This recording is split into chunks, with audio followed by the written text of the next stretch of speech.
Who the fuck decided to? What took you so long, Eric's? Fuck. No. You're not gonna gaslit me into this. Araxis, you were the last one here. Come on, man. Get you. Oh boy. I see. Average gaslighting. Very good, very good. Welcome to session 19, everybody. 19 signifying that you're one session away from 20. And then everything will become very level 20. And then it's basically when shit hits the fan, you know? That's how it goes. I don't know. Maybe. It hit the fan first session. You say when shit hits the fan, but didn't the Dragon Priest already hit the portal? True. True. I feel like that's slightly worse than shit hitting a fan. True. Unless it's like diarrhea. But let's change the subject. Yeah. But yeah, welcome, session 19. Wowee. So, I think you had all of you had a conversation with each other, so I don't need to say much. Except for one single question I ask every single fucking week. Are you ready to begin? Are you ready, kids? Yes. Aye, Captain. Chad, don't forget to undeafen Spake. Oh, yeah, right. One sec. By the way, fuck you, Chadwick. Fuck you, Chadwick, by the way. Now that you can hear me, fuck you. Hey, buddy. I was about to say, hey, aren't we missing people? Then I just realized this is just how many are left. Dude, yeah. I literally said that earlier. Too soon. That wasn't a joke. That was a realization. Okay, so 2 down, 6 to go. Shut up. There you go. So. Okay, last we left off. Well, you lost Karok. Your boy went out on his own little self-finding journey and left you all behind, leaving only 6 of you paladins left. Ventured south towards Hero's Turn. Through the Yellow Marshes, one path that was made. Witnessed quite, fucked up marshes. Besides that, you witnessed a black puddle of blood, which apparently turned into some sort of lycanthrope-esque creature. It sniffed you and then told you to leave, which you all did without any trouble. Then you all made it to Hero's Turn. You were greeted by the gate with a handful of people with crossbows out at you and a halfling that seems to be looking for something specific. Asked you several odd questions, and to which none of you had an answer, and you were let in. The party split, looking for places to rest, to drink, and all in between. You had several options, 4 places in total, but for Nathan, he had one additional option. So, all of you did find your, choice of place to stay in a place run by squires, the scribes, called Hacktalon, where you met in this very fucking odd inside corridor a minotaur that asked you several questions, gave you a box that apparently Tarumak left behind for you, and of course acquired you all rooms for free nights, library included. Meanwhile, Chadwick and Fuck, I forgot. Jesus Christ, you're John Mundane. Shit. Shut up. People know me by many names. Yes. But basically, you found one of the taverns that were basically suffering quite a bit of a leak of their own supply, and they were run by a family of dwarves, and you spin several tales, and they gave you some insights of when last he saw Tarumak. And apparently the eldest, a lady that's about 150 years or so, told that she met Tarumak when she was very young. When she was but 10 years old. A wee girl. A wee girl. A wee lass, if you will. But yeah, basically, you found some lodgings, you had some tales to share, and you were given information. And then Nathan knew about a place that apparently his kind were gathering around. Him and Circle went into the Fletcher. The Fletcher told you, Nathan, about a hollowed, empty well in the back, and apparently there's an illusionary wall that you can cross, and there's a doorway that leads to the place you're looking for. Going inside there, you found the massacre. All the denizens are dead, and the assassins still present. He asks you several questions before leaving out with a bang, blowing somebody's head, Torso, neck, and upper torso, and with a bang he was gone, leaving you to pile up the bodies and collect 12 rings that look quite expensive. So, around this time, it is 8 in the evening. What is everybody doing? Making my way back out of the well. Mm-mm. That's a sentence. Meeting back up with Sergol. I'd leave the entire thing uncommented and just say, let's head back to the tavern. I believe I'm with Chadwick finishing up our conversation with a nice old lady. Yeah. and I believe that I was about to go read some books. Yes, you, Dagger, gain access to the library inside this manifested plane or demi-plane, whatever you want to call it, and it's literally a pale white room with seems to be a window with an empty bookshelf, a table, and a chair, all pristinely white. And there's this odd sensation of lack of any natural or any other color besides this one coloration. Did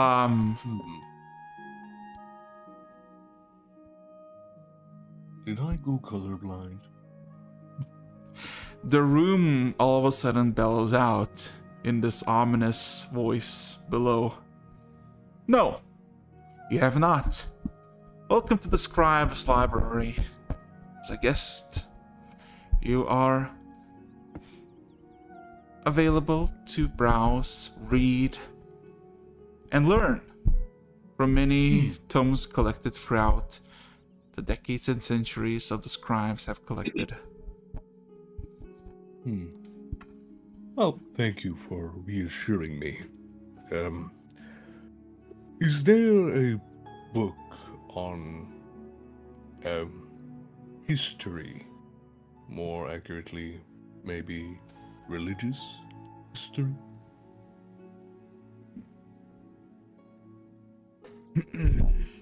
There's a few seconds of pause in this wide room as you get all of a sudden an answer.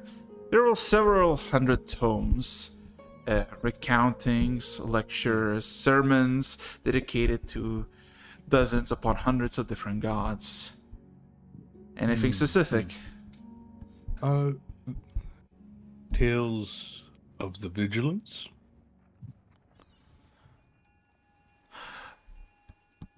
Did I get the right people? Vigilance? Was that the one? Vigilance of the Yes, Sentis you Order. did. There's a Okay, few. good. There's a few. Well, good 10 seconds wait, and all of a sudden you get another voice.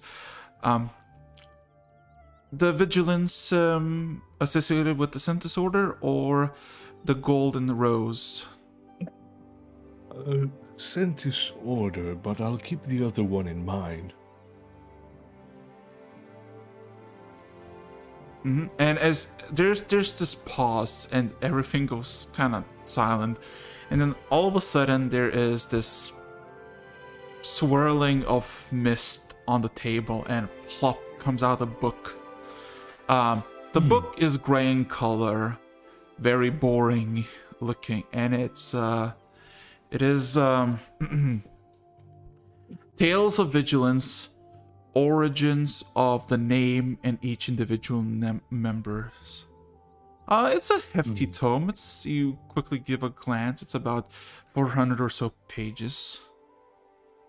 I will start reading up on some interesting history so that if my companions do join up with me. You want to roll me just an intelligence check? Sure. It's not going to do much, but yeah, I could get lucky. Let's see. It's about all as I can get. Oh yeah, Hey, dog, no, don't eat that. Also, Dagger, as you're having to sit down and read, the voice additionally comes up and asks, Is it, would you is it actually intelligence check? Yes, intelligence, just straight intelligence. Okay. So. Well, you think to yourself, like, this is not, like, you know, very interesting read. It's history, it's all that, but it's kind of boldly written, and you think you would, you know, an hour, maybe 20 or so pages you could read, because it's kind of fucking boring. Well, it's not supposed to be fun. I know, but the writing is boring itself. Additionally, as you read, the room asks you a question. Would you like a change of scenery? What are the available options? The most common and most popular of the scribes is the oversea overview, as all of a sudden the entire room gains color into this homey wooden house. Immediately you smell sea air. You hear the sounds of the waves bashing, and you hear the sounds of wildlife outside. Through the window, all of a sudden the pale white turns into what you assume is dusk, overlooking the sea as you see the sun is. Maybe an hour until the actual dusk. How about lush forest? Is that a possibility? It takes about 30 seconds, and then all of a sudden, the interior continues, but instead of the outside being the overview of ocean, you seem to be now in the middle of a thick forest. Somewhere maybe early spring around the time. This is a good atmosphere. Thank you kindly. We'll go back to reading now. So, everybody else?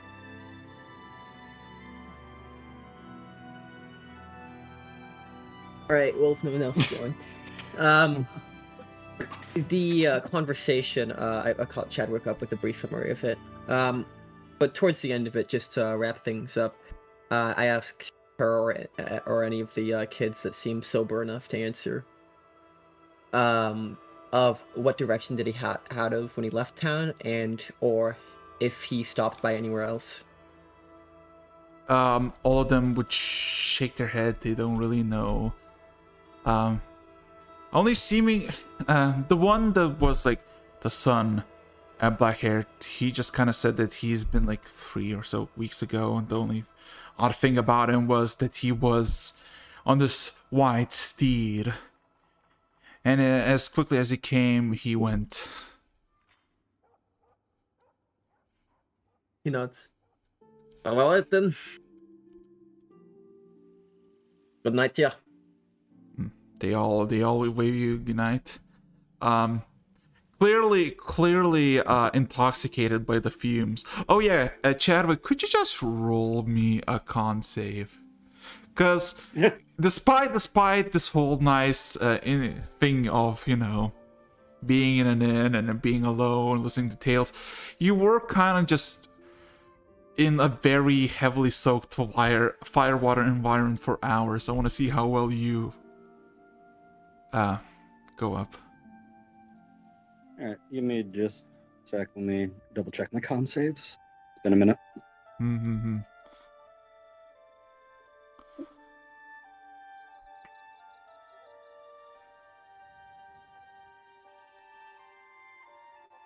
Thank you, Farron.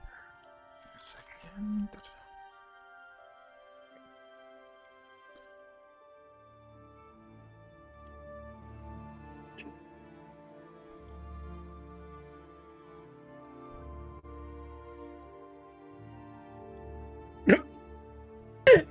Yeah, that's gonna be a 10.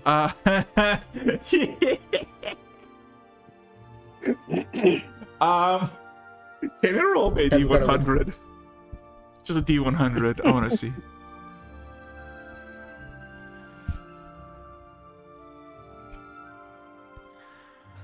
Oh, 95. okay.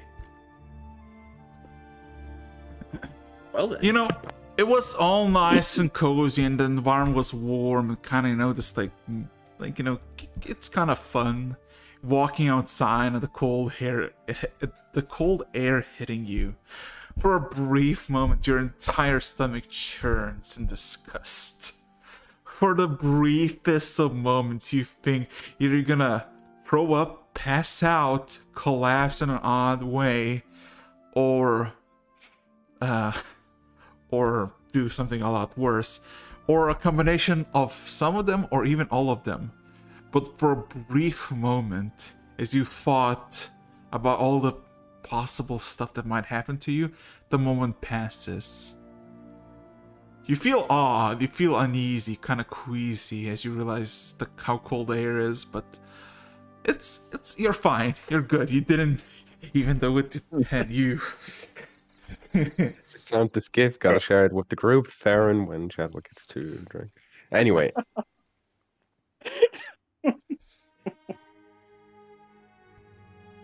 I'll put my hand on his shoulder to steady myself.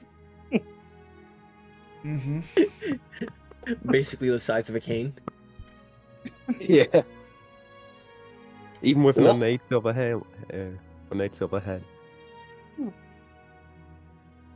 Steady there. Now, where did the others go? Oh. You know what? Just Sergal, Nathan. Yeah, Sergal, Nathan, Chadwick, and Farron. Roll me perception checks, all four of you.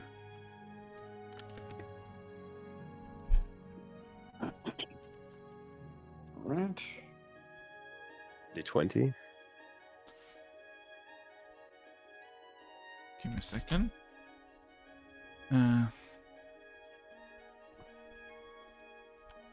There you go. I'm just gonna make sure. Okay.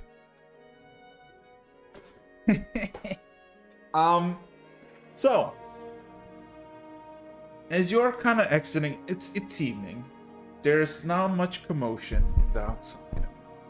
You see a handful of people walking, mainly either going home or drinking or just in the corners, letting time pass and doing their own little social cues. You managed to spot each other, because from Nathan's and Sergal's perspective, it's very obvious to spot a centaur in the street. From Chadwick's perspective, it's very easy to spot a fish person.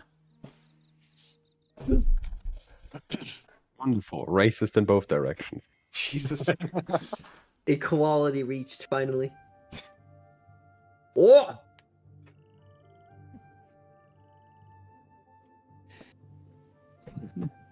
Hi. Hey.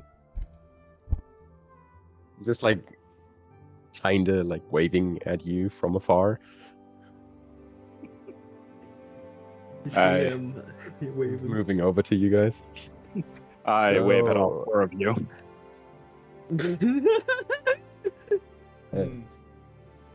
Looking over at the scene, like when coming closer, do they smell of alcohol? Yes, Yes, you do. it smells. How do I say this? Your eyes water. Yeah, I expected as much. Yeah. That someone just Oh. fled. So, we went out collecting information, as Paul requested. Circle died. Kind of straightens his belt. I assume you've been successful. Kind of slightly trying to turn away from you. No, hey, look at me in the eyes when I'm talking to you. So rude. They should know better. Me and him, we don't know how to fail. That we don't. Anyways, he was here about 3 weeks ago, riding a white horse. Couldn't get the feel for where he went or where he stopped. We'll have to look for leads tomorrow. Good night. Hopefully Again, not I in the could go for same another round. place. How about some rest instead for now? In a shower. Alright. Very well. Where'd we pick up lodgings?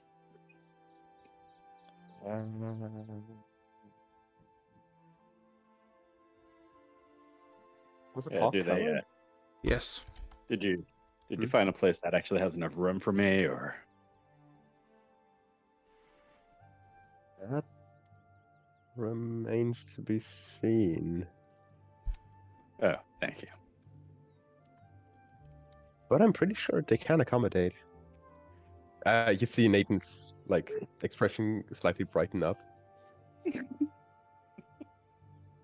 I wouldn't be surprised if they are capable of accommodating a centaur. From what I've seen, the owner of the place is a minotaur. Oh, a minute. All right, that gives me a little hope. Thank you. But just so you know ahead, your room costs haven't been paid yet, so you might have to sort that out as well. Don't you worry about that. Unless, how much are we talking about? Yeah. It's a good night, and we get access to a library, so it's definitely worth it. What's the price?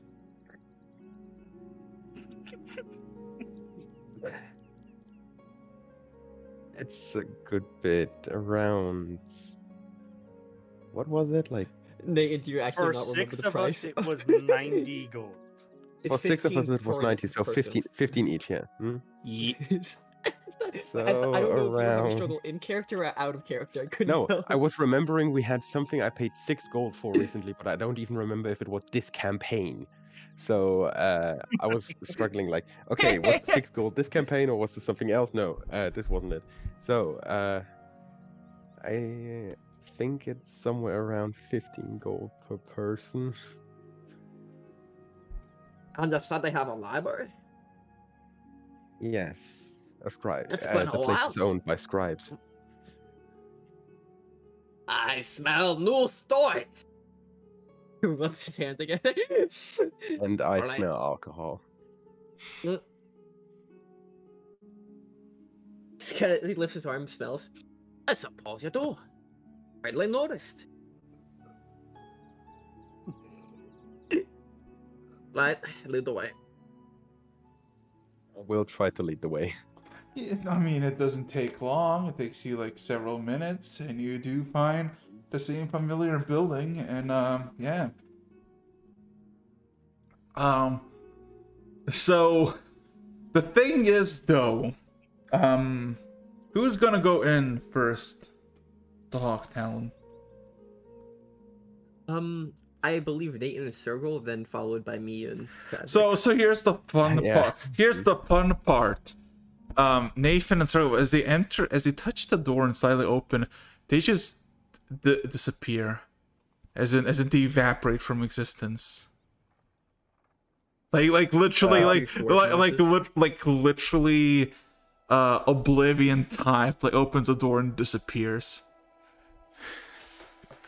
Uh, From Nathan's and Circle's perspective, you all of a sudden, as you touch the door, open side, all of a sudden, the door almost shuts behind you, like clank, and you are back at the same. Check. You see you're back in your place that you got, that you paid for, and yeah, it's you're back. You look behind. There's the door to go out, but there was just this leap, this uncomfortable leap. Your best guess, Baron, magic. Your best. My professional opinion. Exactly. I didn't hear any wailing or screaming. Not Yeah, all magic. that works happened too like that. fast for him to scream. I'll inspect the door. I go over there and slowly open it. You open it, and all of a sudden, the first sensation that you feel is the sound inside sounds completely fucking different than outside. It is a lot quieter, and it is this weird fucking bluish greenish hallway with the arcane lights lighting it in the corners. It's about 40 feet of hallway and then a sharp right.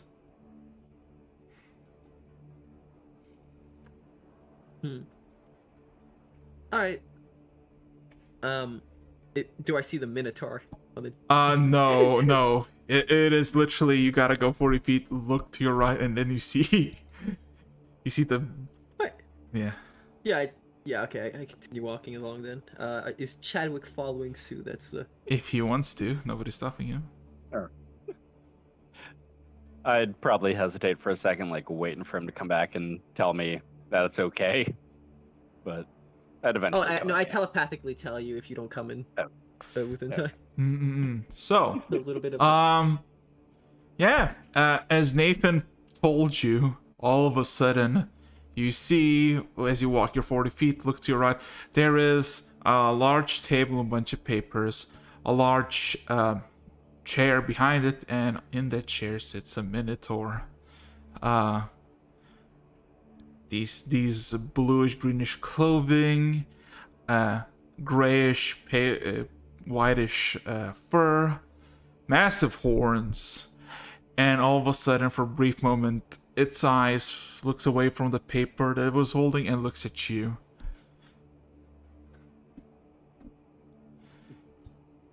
You know, Farron just takes a moment just looking at him. He looks impressed. No. Just, I want to say something, but I feel like... Ah, yes. A Minotaur, you pass my expectation. I say I'm impressed. I can imagine. Interesting species. All right.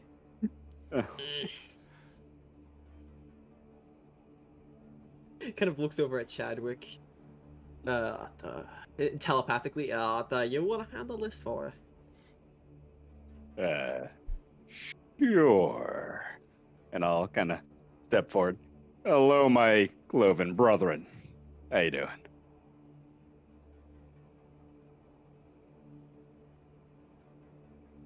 Roll me persuasion check. You just want to say hello. Hello, fellow cow person.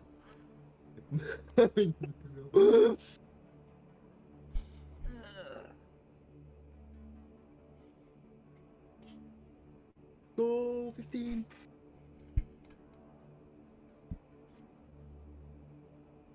There is this intimidated stare about this Minotaur. Not the one that Farron exchanged with. There's this almost almost like a rivalry between you, Chadwick, and the Minotaur. As it stares you for a good I guess a bit too long, a bit, and just goes, "Sup." We were told that we could acquire lodging here. Is that true? It nods. All right. And my little buddy here says that he wants to read some books. So could you show him where the library? Yeah. The library comes with the lodgings if you pay extra. Yeah. How much extra? 6 gold pieces per night. Where the 6 gold pieces came from. Hey, Farron. How many nights do you want in the library? Well, given what I was told about how long we'll stand here, I'd assume. So, correct me if I'm wrong. He kind of looks over to the Minotaur. Or 15 per night, then 6 in addition for the library. He does some math in his head. Give me a second. He do math. God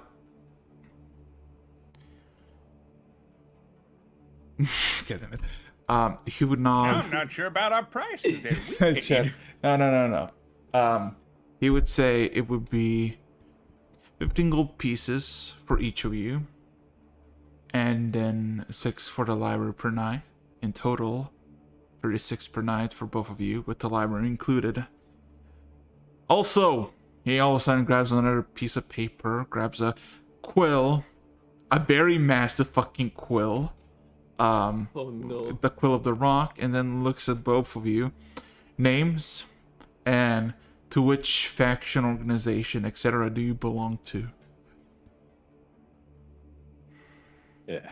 As he says that, he intently looks at you, Chadwick. Can you roll me an insight check?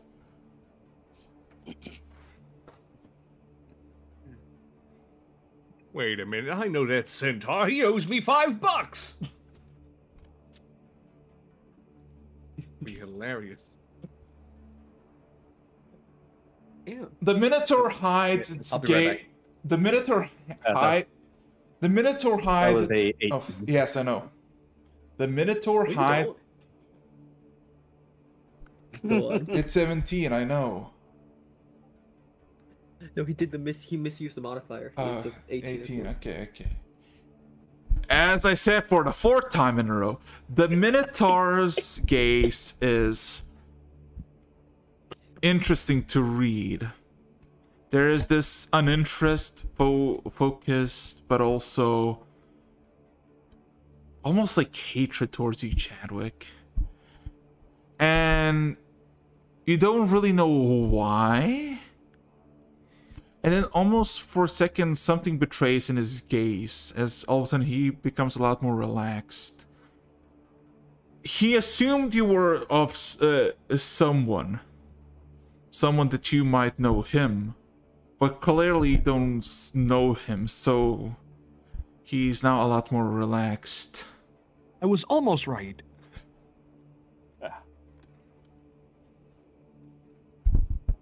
But yeah, continue, Chadwick. Okay. You since I did notice that, then you good, buddy? You seem a little tense. I am fine, and my concerns are not your personal matter. All right. I mean, that was a pretty intense gaze there. Just making sure we're good. All right. We're good. All right then. Yeah, I'll pay for the night. Get him access to the library. I need some sleep. Okay, so I guess you both say your names and that you belong to Sentinel's Order, Yeah. or okay, yeah. Oh yeah. No additional things. I'll pay for the library cost, but Chadwick, can you handle your side of the 15 for your actual room? How many days? It's 15 for the 3 days. If I remember Okay. correctly. So the note has been written down, the payment has been collected, and then all of a sudden Minotaur stands up, extends its hand. A flame manifests. It jets out for a few feet away. It pierces both of you through the heart.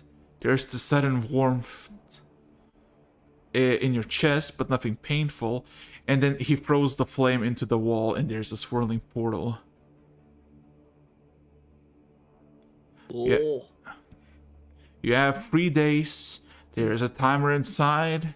When you exit your premises, you will be exiting outside. If you try to exit this premises, you will be entering inside your lodgings.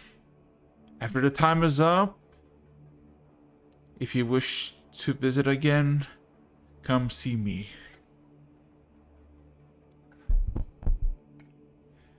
Alright. Alright. Perfect. Oh, and which way's to the library? He points at the portal. Walks. Walks. He gives the walk. But yeah, walking into the portal, you see not a massive, but just a round table with 6 chairs and 2 rooms. One is clearly bigger, and they have designations 1 and 2. And there's a fireplace, and there is a shade by the fireplace. It approaches you, Farron, and asks, or more not asks, but greets you. Greetings. Welcome to your lodgings. I heard you were looking for a library. Oh, that I am. Before even you said anything, it turns around by the fireplace and manifests another small hallway, and you see there is a normal wooden door and a copper sign, on the copper bronze sign above it that reads library in common.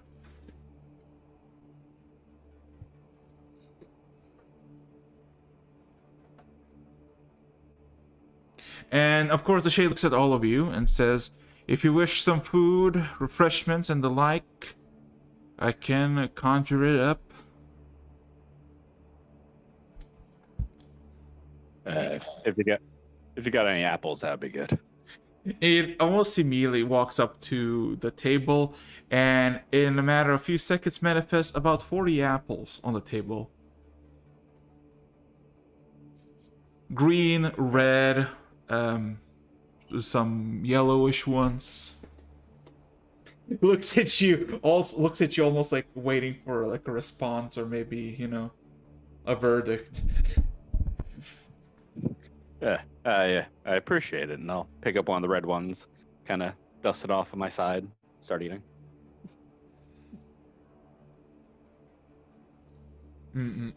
What about you, Farron? Library.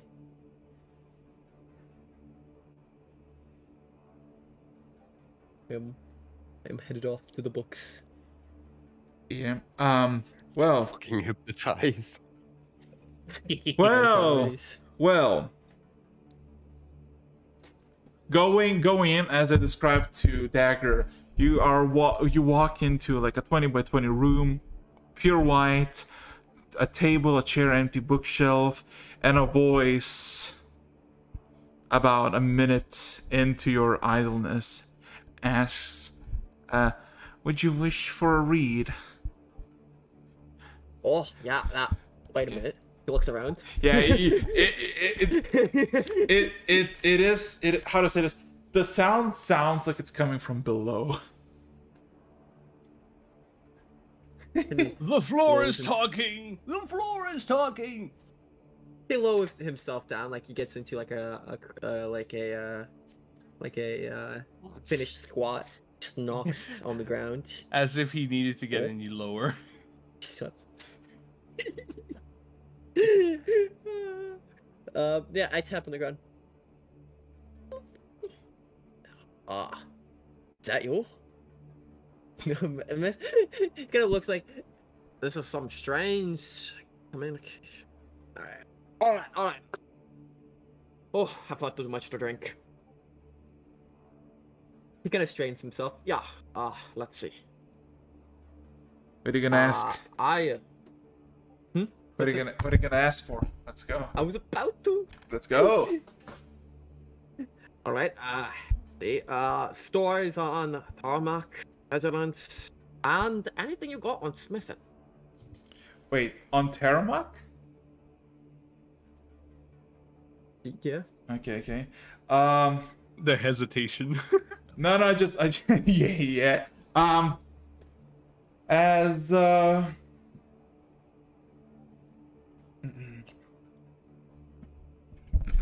As you're waiting a bit, it takes about like 40 seconds and you get another voice response as you're kind of idly waiting. And the question is simple. Of which Tarumak you wish to know, as there are in total 7 entities by the name of Tarumak through the collected pool of knowledge. Oh, that's quite a list. But the one I'm It's looking all the for same, in but with particular. mustaches. But the one I'm looking for in particular is Tarumak the Vigilant. 7th Vigilant to be exact, spelled in high order. It will take a bit to gather all the books relating to Tarumak, the 7th Vigilant. And it will be highlighted where he is mentioned. As for stories, there's this pause, and it's almost like this voice is not very like emotional, but there's this pause of like almost like stumbled. There are millions of stories and tales that have been told through the millennium, from all sides, races, conflicts, romances. I would like you to specify, if you may. Just for clarity, how old is Tarumak? What time range of these stories? You asked for general stories. No. As Wait. in, yeah, general. Yeah, the first was Tarumak, and then you asked for stories, just, you know, I guess for you to read upon. Tarumak's stories, but Oh, Tarumak stories, then... Okay. Oh, okay, no. Then disregard the other one, disregard the other part, because I thought you were gonna ask for stories, because you're like, you know, all wanna... good. Yeah. Literally make a system buffle because I mean, the first part is still consistent, and it takes about like a good minute in silence before you get another question. Would you like a different scene? Oh, because you look around, it's give me all something thrilling, exciting to look around. Something to immerse me in the story. really exciting.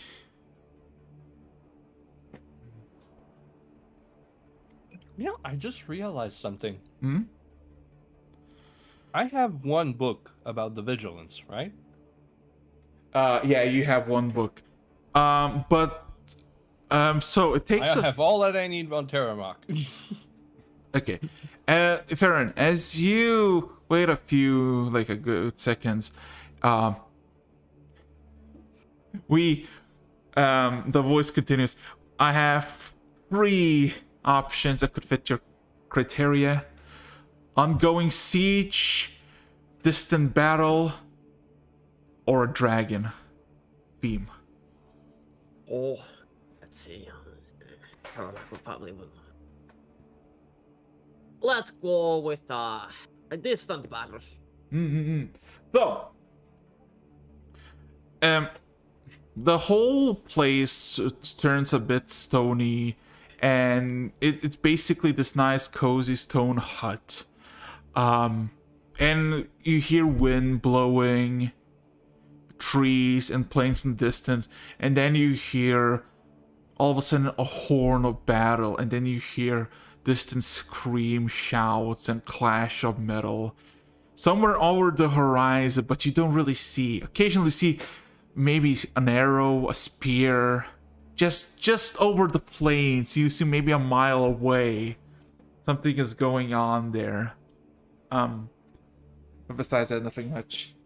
About 4 minutes pass from you entering, and in total, on the table manifests 7 books. One of them is Tales of Vigilance, same as Dagger. 6 other ones are as I guess follows. Tales of Legendary Men.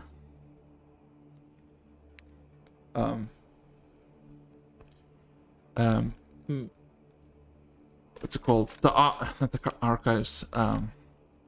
The logs of Centus Order. The log of Centus Order, and it's what's it called? I forgot what they called. Not parts, but when you catalog, there's like sections or series. I forgot. Fuck. Chapter? Not chapters.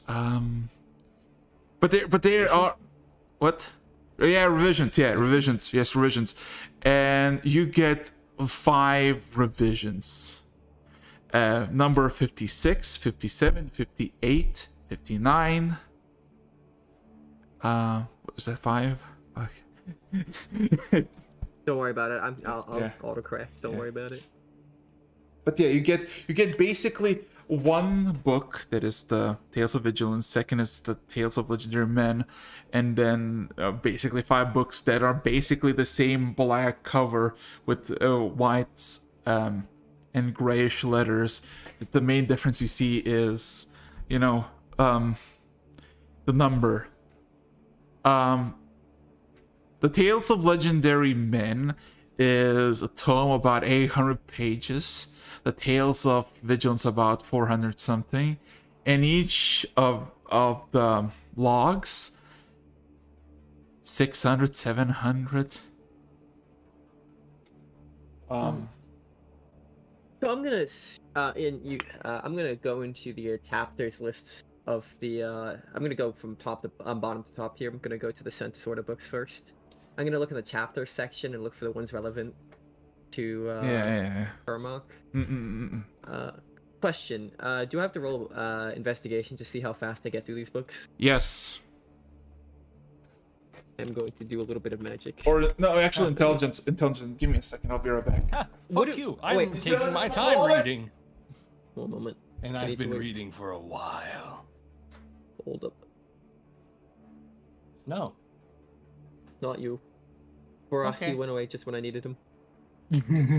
Because investigation is when you're looking for certain information, right? This is basically literally the book's text version of investigation. Honestly, I'm just gonna ask for clarity on that call. I'm looking at every page. I might ask for some specific. Have you tried, instead of being like looking at the cliff notes, have you tried reading the book? I know, right? Did you know that it's an entire book?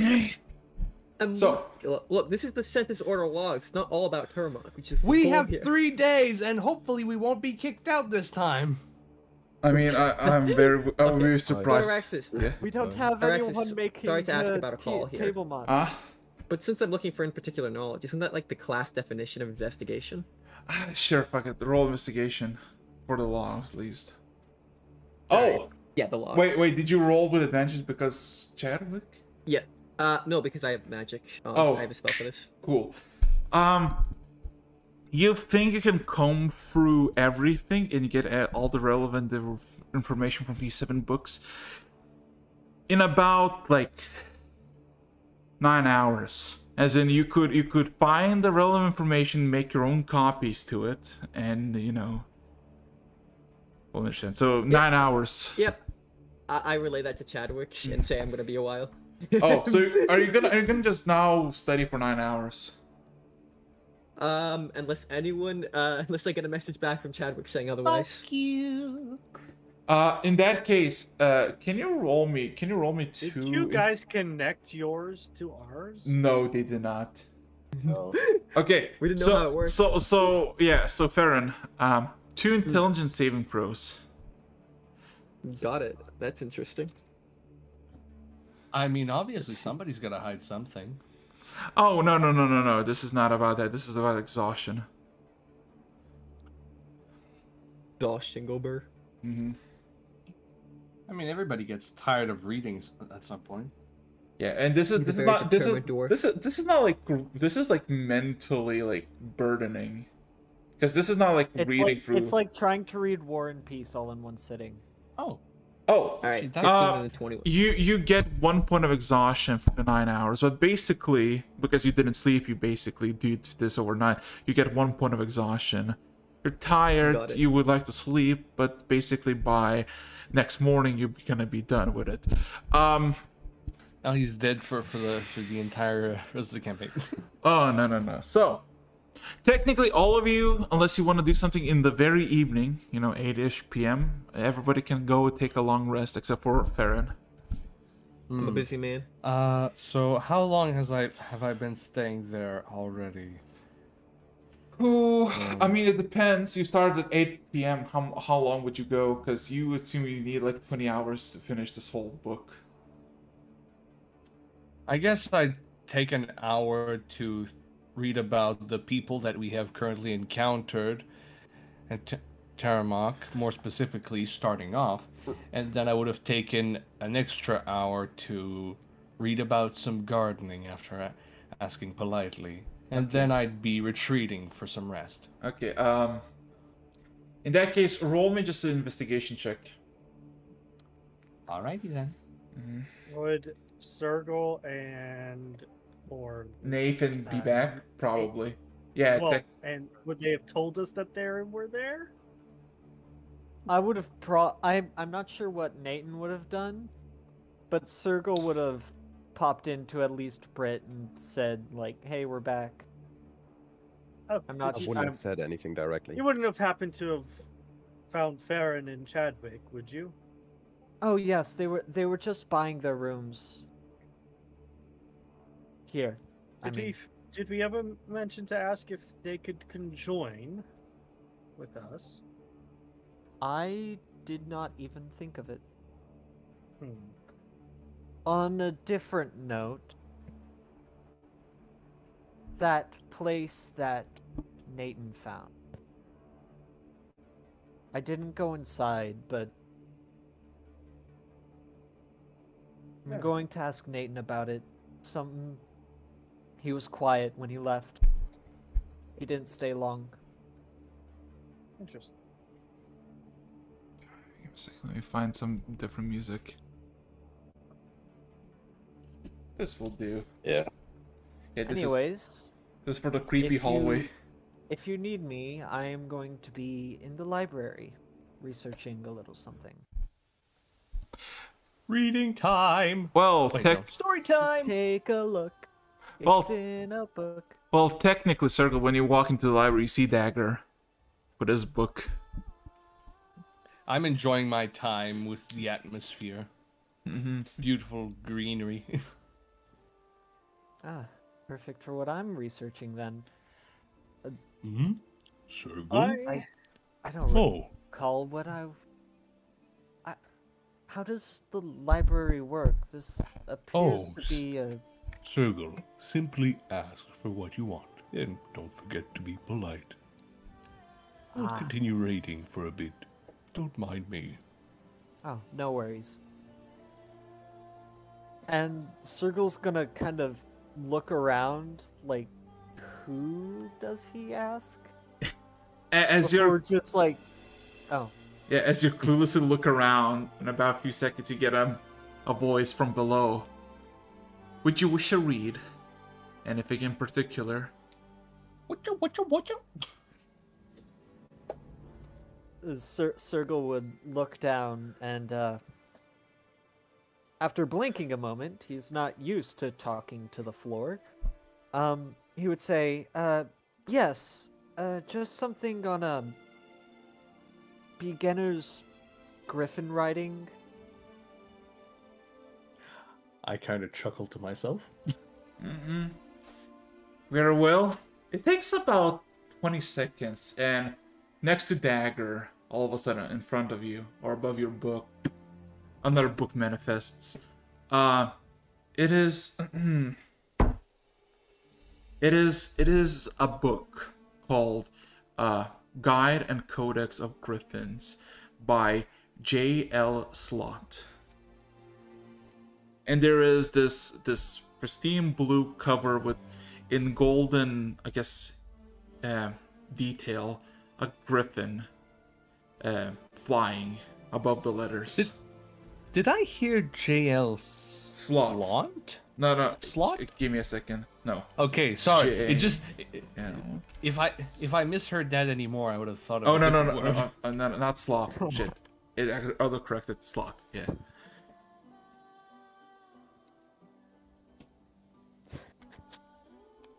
Jail Slut is his Jesus. estranged cousin. Okay. I'm gonna type full name. JL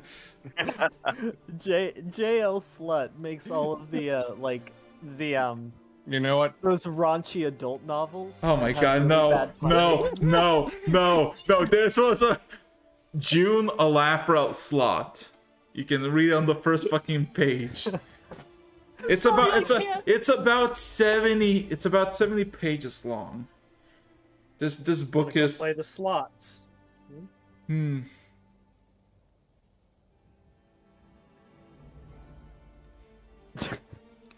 Dagger.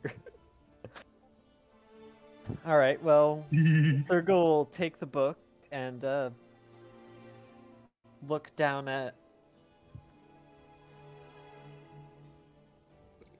the floor and be like, thank you. And he would find a comfortable nook to sit down and start reading. Roll me a animal handling check. Animal handling. Yes. Hannibal? Yeah, Animal. Great night tonight. Ooh. I didn't really understand it much. Language. God, the night where language has forsaken us.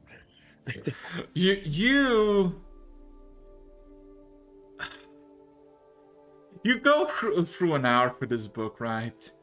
And you read it and you don't really feel like it. Like, it says the most basic shit on it, like be polite, be respectful, feed it, groom it, pet it, gain its trust. Like the most mundane shit you would see every single person who would tell you to take if you wanna be good friends with any animal.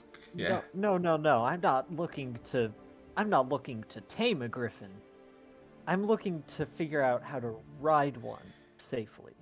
Oh, I know. There's sections of the writing, but it's like the most, like, for you're reading through the fucking through the words, and it's like, yeah, put on a saddle, climb on it, be safe, just like, don't forget to wear your seatbelt. Yeah.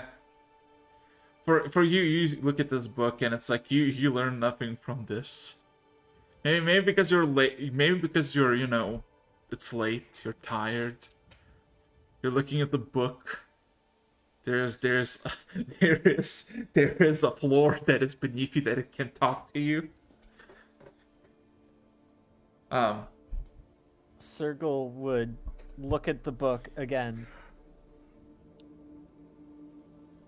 Kind of blink at it twice, close it and set it on the floor, and be like, On the floor? I'll take a... Well, yeah, the floor giveth and the floor taketh away. There's a table, you fool. There's a... Wait a second. Okay, I missed that. Sergil, why did you place the book on the floor? Well, the floor has to put it away, doesn't it? I kind of point at the table. That's kind of rude to, just put it on the floor. Oh. Sergil would awkwardly pick the book back up and set it on the table. I'm assuming you're not the floor, but the spirit of the library, I assume. if I could put it that way. Kind of asks the room.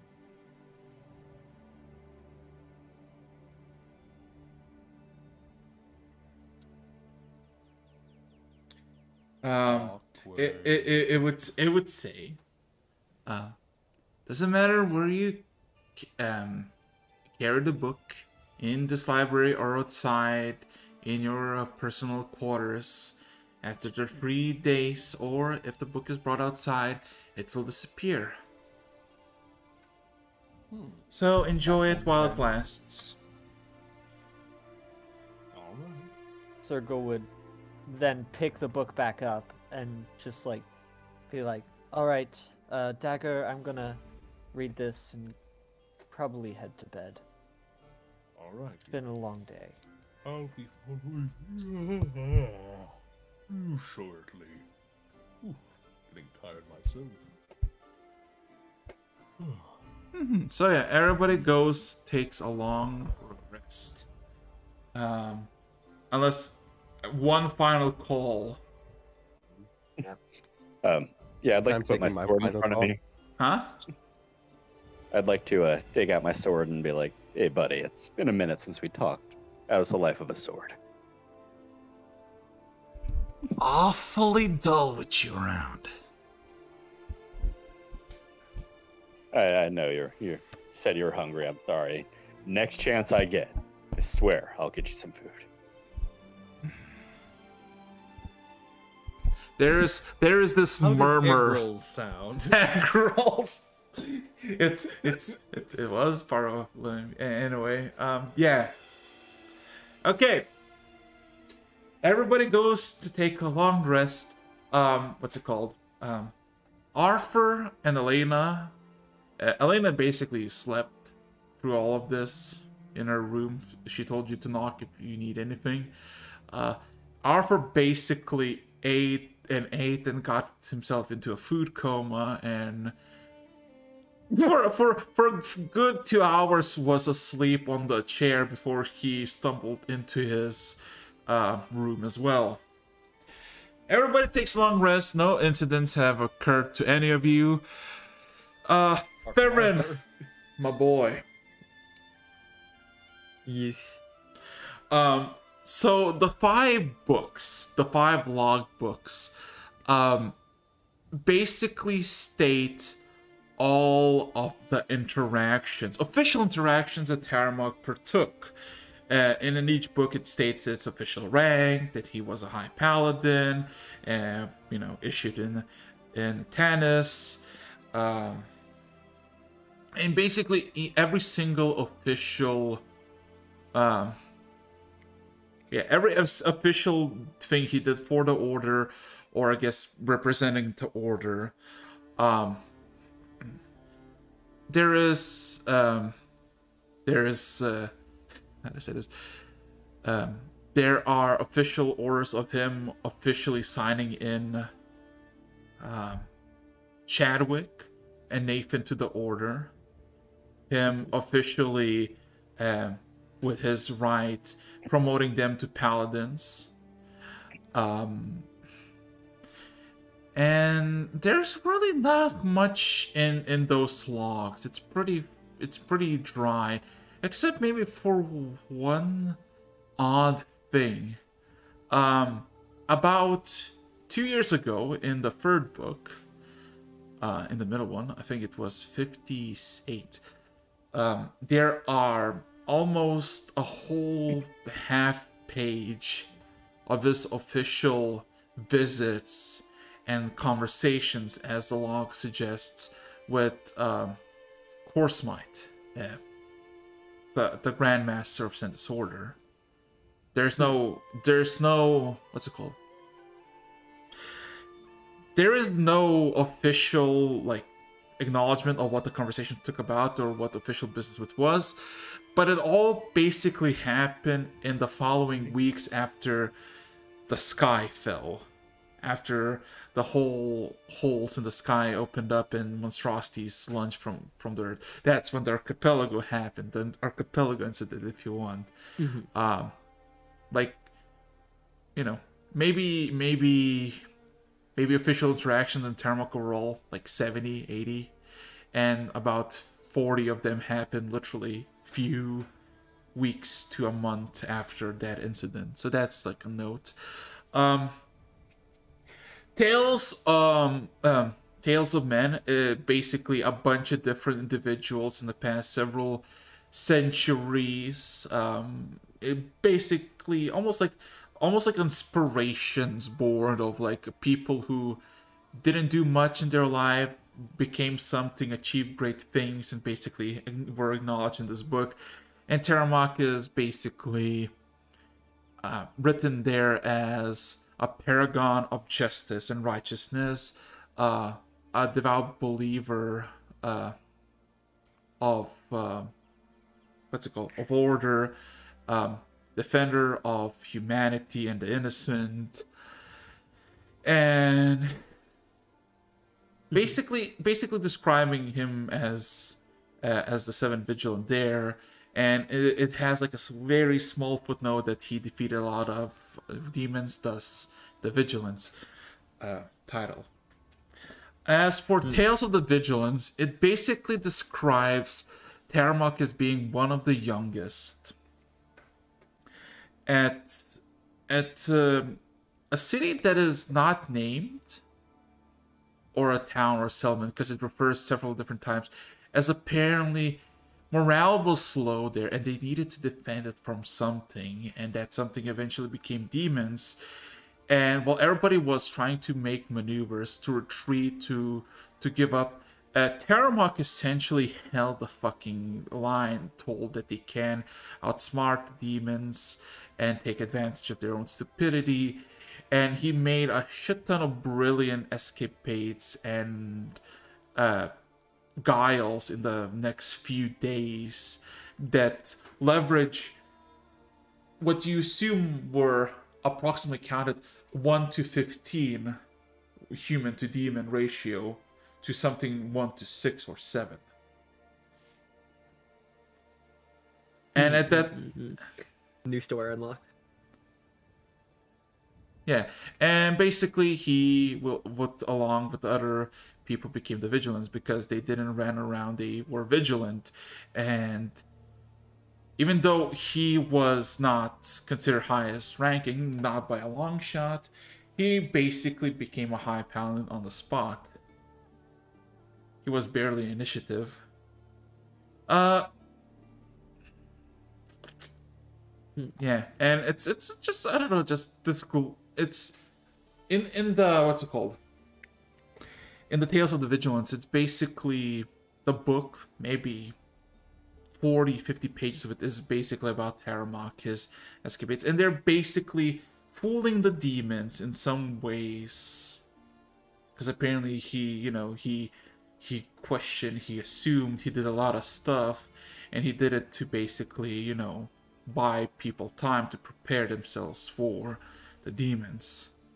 And yeah, basically everything succeeded, everybody lived, minor casualties from a certain defeat, and yeah, that's how the Vigilants were born. And you realize that the Vigilants are basically, it's not like a ceremonious title, it's because they were there, they were vigilant, and the name stuck, you assume. Nothing to... Alright. Thank you. I'll ask any follow-up questions later if there is any. Yeah. But yeah. So, did I learn anything from the book, or is it already stuff that... No. Well, you would know, because you've been reading through a lot of it. Like, you were going through it.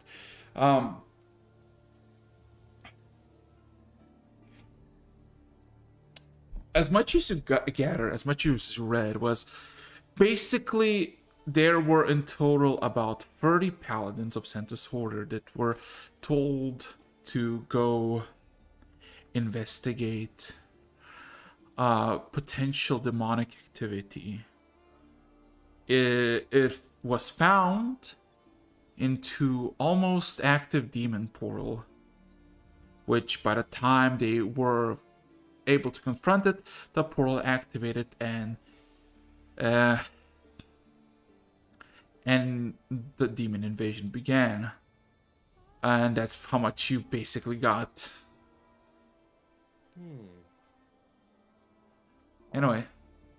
Anything on gardening? Oh, Jesus Christ. There's a lot of stuff. There's hundreds of books on gardening. Dang. Yes. You can find pleasant read about all kinds of stuff. Beautiful illustrations to very scientific, multi-purpose, scientific research on each individual plants and how they grow, spread, and etc. Specifications of soil specifically for Southern Rose. Yes. You can. If you want something niche, you can find it, essentially, unless it's superbly niche. Anyway, Jesus. Okay. All good.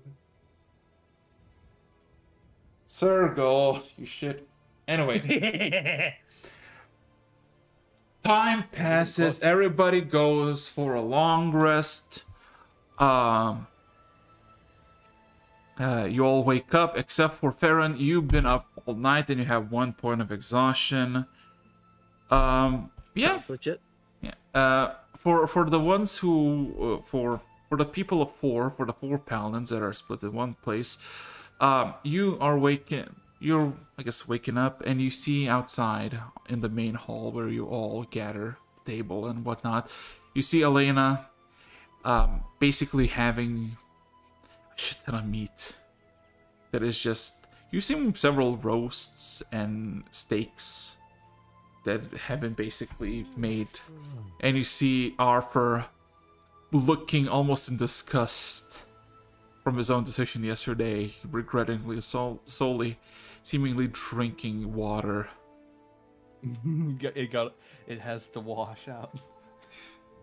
Since my long rest is shorter, would I still be catching them like at basically like 6 in the morning? Oh, would you?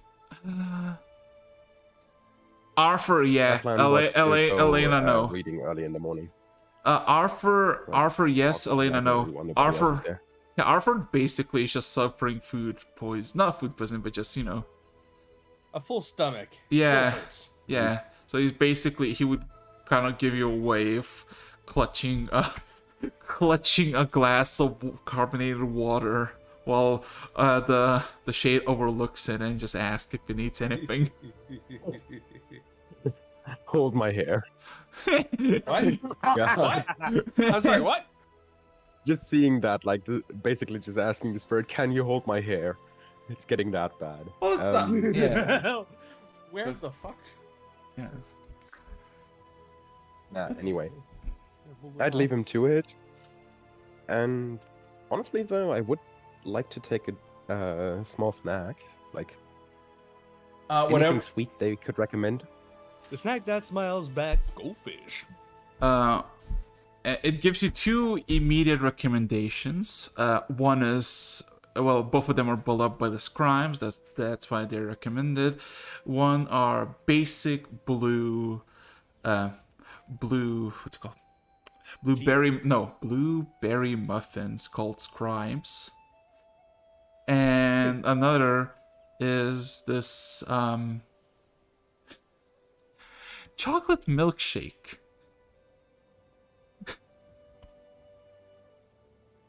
Called Avarice. As apparently it has been the best, like the most popular scribe choice for the past 2 years.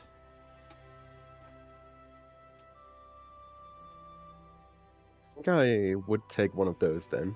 You have to choose. But yes, I would take an Avarice. Okay. But I would carefully ask, how much do these run for? Like, how much do we need to pay for these? They are free. You paid everything up front. And he manifests a bowl the size of you, filled with cold. Yeah, size of his head.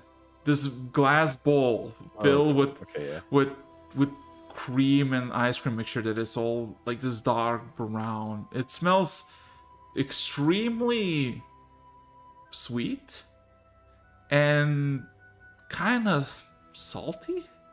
Not salty, but like kind of this. Yeah. Are fish lactose intolerant? We're about to find out. Google. But yeah, Who knows? Who knows? You know, No, forget Google. We have Wraith here. Better than Google. Wraith does sound like one of those Alexa extensions for magic. Yeah. Hey, Wraith, Basically. can you cast a protection spell on the house? Yes, of course. One moment. We need one. We had one in the previous campaign. Oh. Anyway, I would take some of this for now, and am I going to get crucified if I take this into the library? If you ask the Shade, it would answer no. Not crucify specifically. Skinned, but not Maybe, crucified. maybe crucified, but not fired. into the frying pan, fish stick. Out of the frying pan into the fire. God, now I need Wraith that as a picture. The Wraith just returns from the library like, congratulations, we have just added a new dish to the collection. Oh God. Oh no. But yeah, Hope you like fish sticks. Nathan, you're allowed to eat and what's it called, damage and even destroy the copies of these books because they are copies of conjurations of books. They might feel, smell, and might even taste real, but they are not real. I like how you specified taste after that comment.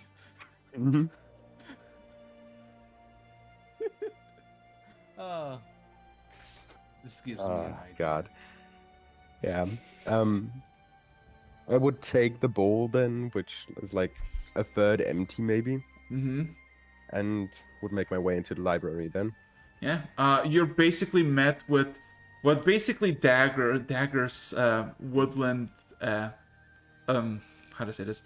This woodland corner where you see lush forest, the ambience of spring, and several books of gardening, and manual and codex of how to train a griffin. I'm not gonna say the name because fuck you. No, I'm sorry I didn't clarify. I took that into my. Oh, okay, yeah. Then in that case, no. Yeah, just a bunch of homework. Yeah. Yes, for homework. So what would you like to look if you? Okay, I'll be honest. I didn't hear home. I heard ho. Okay. Again, RL slut, not Oi! RL slut. Nathan. Do you have any records of recent news of Tannis of the last month? Whew. It takes a good minute and a half, and every after a minute passes, the library acknowledges and says, "Please hold on. There is something. I'm just bringing it up." And about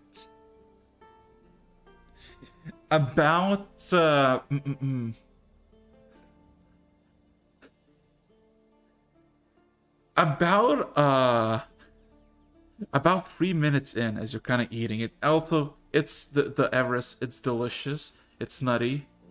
You think if you eat too much too quickly, you will have serious headache issues. But about 3 minutes. I would like to mention for the specific case that I have cold resistance. I know, but you assume you will not have the best of time. It's a slow dessert. You cannot eat it fast. Anyway, about 3 minutes pass, and you get literally a few pieces of paper, and then a collage of pieces of paper wrapped very nicely. The pieces of paper, the small pieces of paper, basically are what you assume people would nail to like notice boards or on the road as notices of Tannis destroyed, overwhelmed by undead, do not go north. You assume that would something be like Olash would have made to basically guard people off going there. But the massive fold of paper is something you never seen before, as it seems to be like a book, but a different spin-off, as it calls itself the Celtic Daily, a newspaper. Let's fucking go. And in the first page of this, and there's like there are like how to say this? There are like a bunch of not chapters but stories, like wheat prices, riots in the mines, troubles in the parliament, and then in about at the bottom of this first page there is a small, almost a snippet of Tanis destroyed, and there's like a small footnote that says that in the neighboring empire of Dor, a massive settlement by Tanis, approximately 8,000 people, has perished. The cause is unknown, but we condone any perpetrators of this uncivilized act.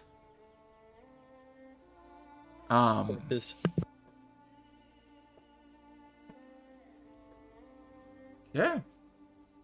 Can you roll me an intelligence check, Nathan? I will. Give me a second.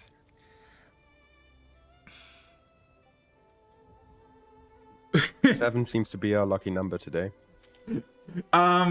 Well, it's a newspaper, and you realize this is not Empire made. That's for certain. I just realized I have an idea who made this, and it's even worse. Oh no. Whatever. Still, given the confusion, Nathan would glance over it for a bit and then just have it taken away again. Mm-hmm. So, and one other thing that'll probably take up a lot more search time, or at least I assume so. I would like to have the archive look for the name Briton the Eldest. Oh. Ooh.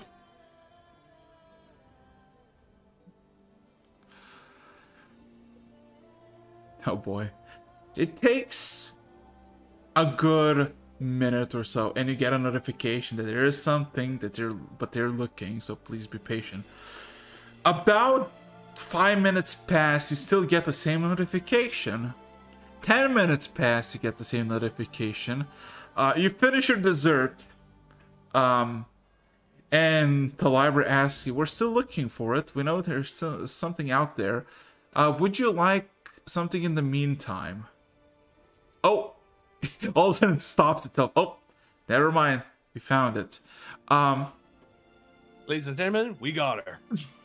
And there is literally a small crimson book that is cover is leathery and crimson in color.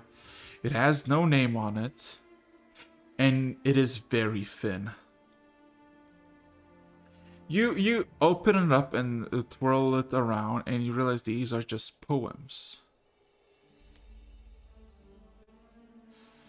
Okay.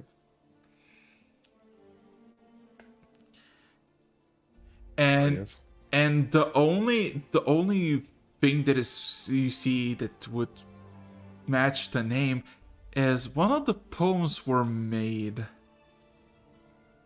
by her, by the eldest. And the poem titled "I'll Kill You." I'll kill you for what? You want me to read it out? If you have it, sure.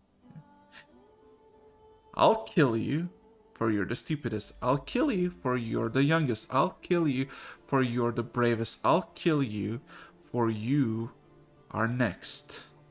It has no rhyme or reason, but it is literally four verses. No rhyme, no reason, and the offer is this.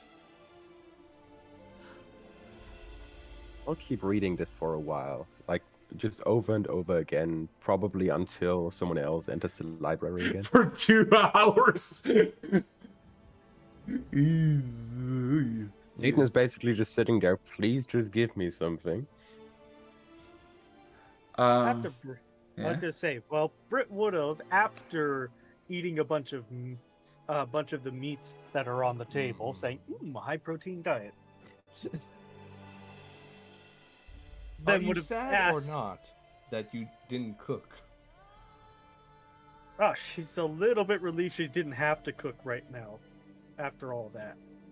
For other reasons, her mind is a bit distracted. Is Brooke gonna walk into the library? Yes. Nathan, as you hear the door open up and you see Britt walk up, Britt, there is all of a sudden a sharp pain in your chest. Something spiky and moving. As all of a sudden, the floor speaks out. Warning, anomaly detected. Britt, what would you be wearing at this very moment?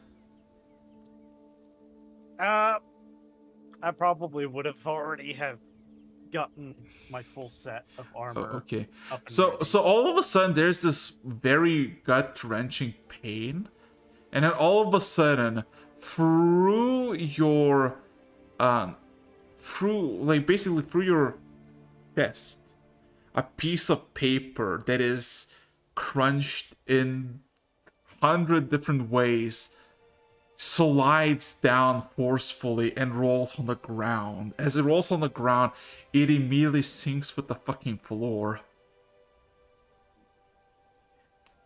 And then you hear warning, and just go silent. And then you see all of a sudden the floor that is wooden all of a sudden turns the floorboards bluish. And you hear a sigh of relief. Much better. Thank you for your assistance. I'm in your debt, somewhat.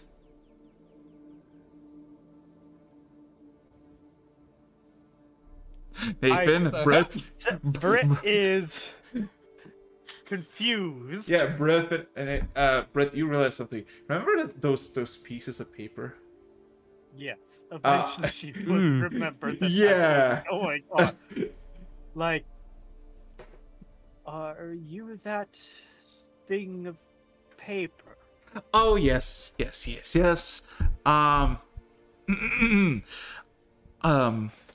Magos, Leonard, and Devel of the Platinum Sea is at your service. It is one hellish way to resurrect, but I'll take it in being a semi-sentient piece of paper.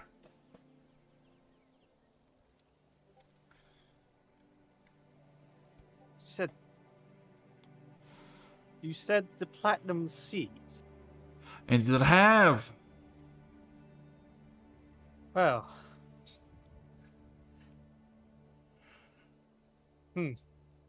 He's a bit confused right now as to what's going on. It's like, was there a reason why you were in the paper? A bit of experimentation on himself. You know, you cannot do any experimentation against unwilling subjects, so I decided to subject myself to these experiments. They were semi-successful, but you might see the result of it. But it was a success, despite me being a floor in a demi-plane. Could you? And all of a sudden, the blue centers in the floor in the center. and you see all of a sudden something slow but surely creeps out, and it seems to be like a bluish hand as it kind of extends out towards you, Brit, and you hear the voice go, "Would you mind picking me up?" Nathan, you're seeing this as well. I'm just saying. I'm currently sitting in the corner, like leaned next to some tree stump. And I'm just like, fuck's going on? Oh, long story. You have the time? Insight check. the hand. You an It's insight too late for an insight. insight check? Insight check this thing. Yes. On what aspect I like of your like? funny words, Magic Man. On what aspect? I like your funny Oh, fuck. words, Magic Man. I was gonna say, before I touch the hand, I want to insight Yes, about what? Did you wash your hand? to see if this person is trustworthy.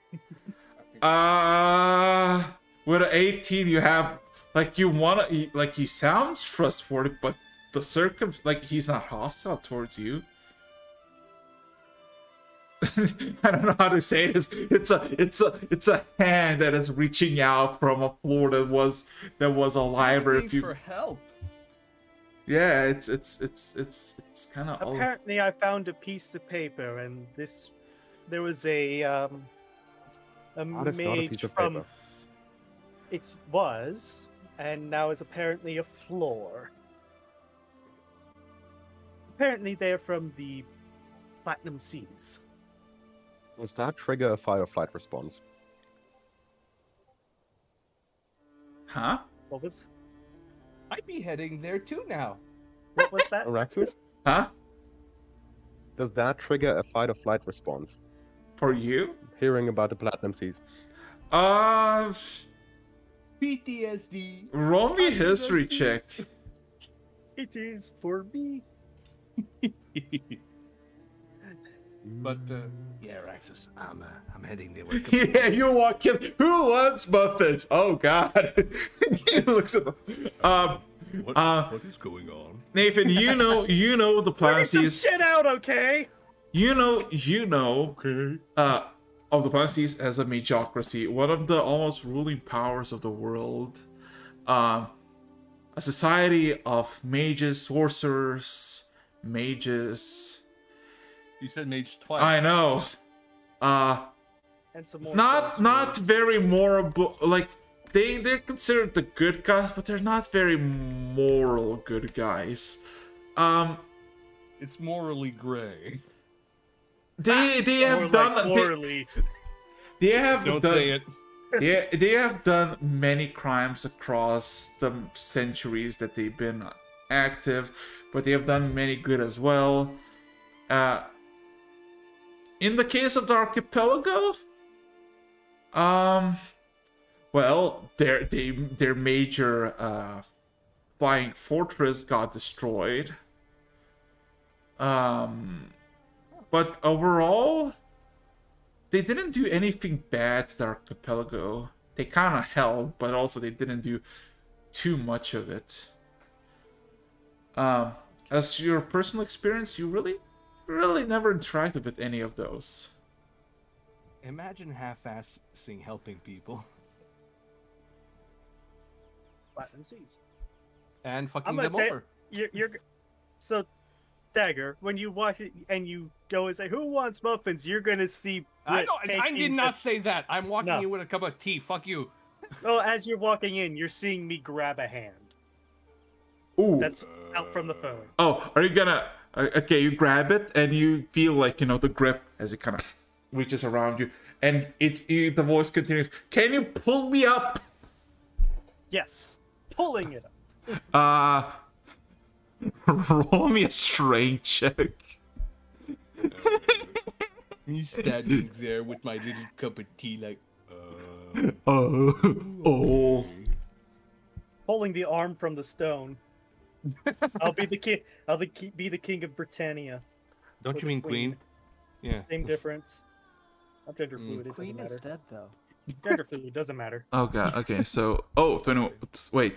Strength check. Come on. No. Yeah, I'm getting there. Also, is Nathan gonna help or?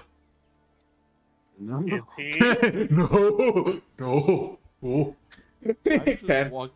I'm just walking in a little You closer. try to pull like maybe quarter foot, just lie above the hand, and the hand keeps going, keeps saying, keep going, almost there. but it's not. It doesn't budge more. It was supposed to be a leg day, but I guess the upper body will do today. Keep going. Brit, do you need a hand? That would be very much helpful. Pun not intended. but Very, yes. you hear the hand respond to you, Dagger. Very funny pun, but I'd rather be up here than down here, if you will. I can imagine he's doing the hand puppet as he's talking. As he's holding your hand, yes. Okay, another strength check. sweat. Another strength check with advantage. Wait a second. Britt, what's your strength? It is a +5. Motherfucker, okay. Your advantage. You grip the hand tightly. Oh! 13, Okay. so 18. Nathan. Well, everybody's kind of focused on grabbing the hand. For you realize one grim thing as you're looking upon it. You're not pulling a human man that is maybe in his 40s, 50s, out of the floor. You're pulling out a naked man out of the floor. As you pull out a fully naked man, he fucking plummets to the ground, and then he goes, "Oh shit! Don't look at me." Just a moment. Calm down. As all of a sudden, he says, "No, it's fine, and he then flicks his hands, and all of a sudden, he is covered in ropes upon ropes. As he all of a sudden stands up slowly, kind of pacing himself together, and covers up with like a shit ton of ropes. Let me show you. You see a man in his 40s or 50s. Quite, how do I say this? Quite perplexed about this whole situation. Covered in rags that is slowly putting on. Nothing has except for clothing, and he looks shocked and amazed. Looks around at all of you. Are we at the Hektalon? This is Hektalon, isn't it? Shit. Fuck the Minotaur. Oh, for fuck shit. Listen. Back into the door then. No! He looks at you, Nathan. That looks back. Are you one of those... No, looks back at Britt. Listen. Realizes I have a giant sword on my hip. More like looks at your face and looks back at Britt. Listen. Thank you. I would like to mention that I have this sword roughly 2 inches drawn right now. Oh, Jesus Christ. Britt, this man looks at you. Quite composed, but also kind of batshit insane. Just looks at you. He extends his hand towards you and just kind of gives like this motion, like, hold up a second. Wait. We can talk about this, okay? I'm fine. Thank you for asking. Second of all, I really don't want to go out because I'm gonna get my ass kicked. Because I need at least 8 hours of resting. Because I don't think I have anything on me. And he all of a sudden just kind of gives like this motion with his hand, and all of a sudden there's a plume of flame manifest. Oh no, that's fine. Okay, at least I have my cantrips. Can I just stay here for a bit and then I'll leave, and after I'm gone, I'll contact you later and give you a reward that would befit you of rescuing me? I'm looking at Britt right now. Britt, passive insight. Despite looking like from his decision, like less than a minute ago, a hand in the floor, to now like semi-decently dressed and like kind of well-spoken individual. He also gives this like meth head energy. Jeez. He's a well-dressed conjuration crackhead. They're like the conjuration original. specifically for the purpose of not needing to cook his own meth, instead summoning it. So the blood elves. Yes, You can I imagine. summon you. Well, he doesn't look very crazy, like, you know, like he's about to kill you, but he looks like sporadic and uneasy because he. Yeah. It's propane or Rogaine. Sure. But once again, what is your name once again? My name is Leonard, but friends call me Leo, and I guess since you say me, you can call me Leo. Extends his hand in front of you.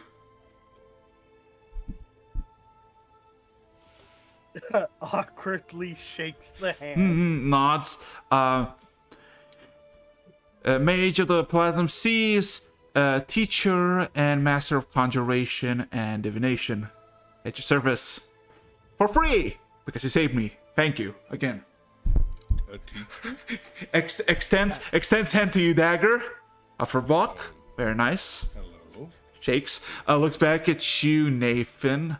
You still have that blade sheath, like, unsheathed slightly. About 2 inches, yeah. He also looks at you, extends his hand, and all of a sudden, like, mesmerized and looks at the blade. And looks back at you in a bit of confusion and excitement. Is that metal? Is that what I think it is? Oh no. The grip on the blade gets harder, like. Does it matter to you? I mean, I'm just genuinely curious. I mean, no ill will. You saved me, but I don't even know your names. I don't know where you're from. Seeing that you didn't. Allow me to introduce you on behalf of the group. My name is Britt Valhawk of Tarumak's Chosen. This is Nathan and Dagger of the same.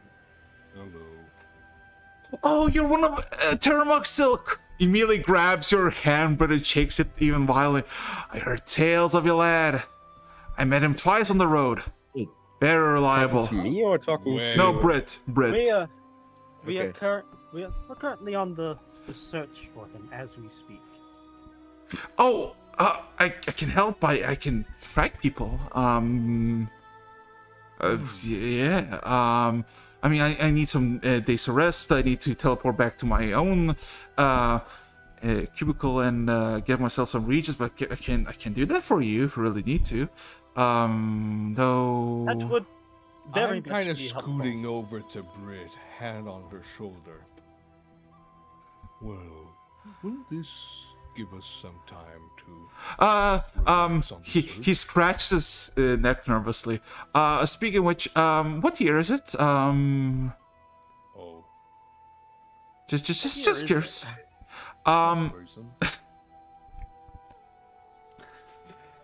God damn it! I don't. I have so many I have it written notes. down somewhere.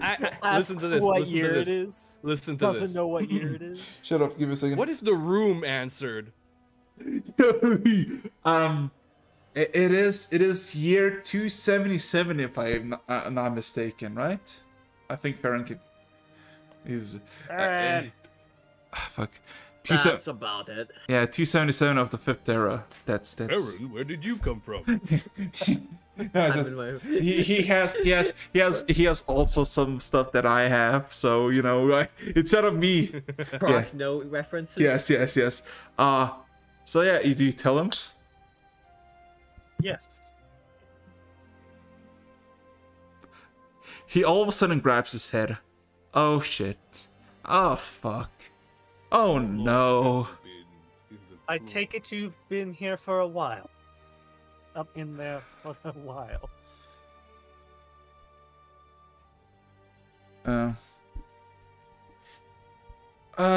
He scratches his head. Yeah,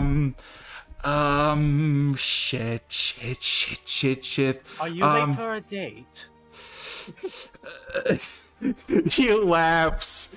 Passive inside. He laughs in pain. You're kind of correct. Oh no! I think you just reminded him of something bad. Nerd's first date. She looks at all of you. Any of you have sending stone? Any of you? Do you know what a sending stone is? Don't we have sending stones? Nope, we do No? not. I must be thinking of a different. We don't have shit. Unfortunately, we don't. So,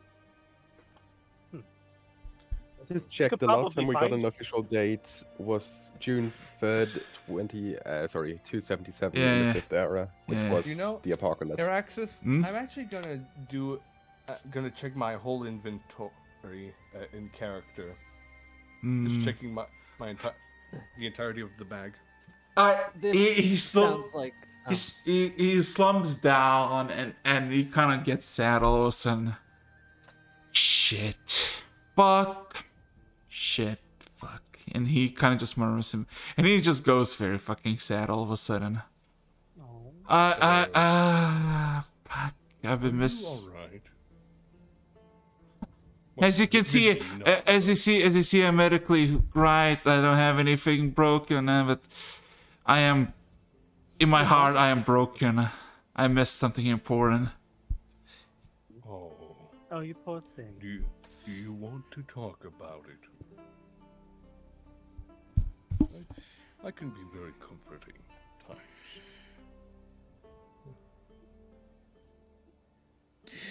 times. He shakes his head. No, thank you. It's a thing that I'll have to fix. It's a long fucking talk. He stands up all of a sudden, slightly energized. Claps his hand. I might have missed my Anniversary? it could be worse. My daughter's graduation. By how long? 18, 19 months. Depending on. Okay, Is it? So at least he's not that old. You know, at least you didn't miss more. You know. Just out of curiosity, what's her name? Malinka. Malinka, Stray Arrow. Do you know her? All of a sudden, his eyes perk up and just, Don't recall. Any town in specific? We've been, for lack of a better term, under a rock in the same area for most of our lives. So it's fine. It's just she should be 22 about now. She's brought on the vacation. She kind of hates me. She probably hates me even more now. I mean, was it I mean, really... if you need me to vouch for you when you say that you were stuck in a piece of paper, I'll be. Are you good with swords? I'll need to do some killing, but not now.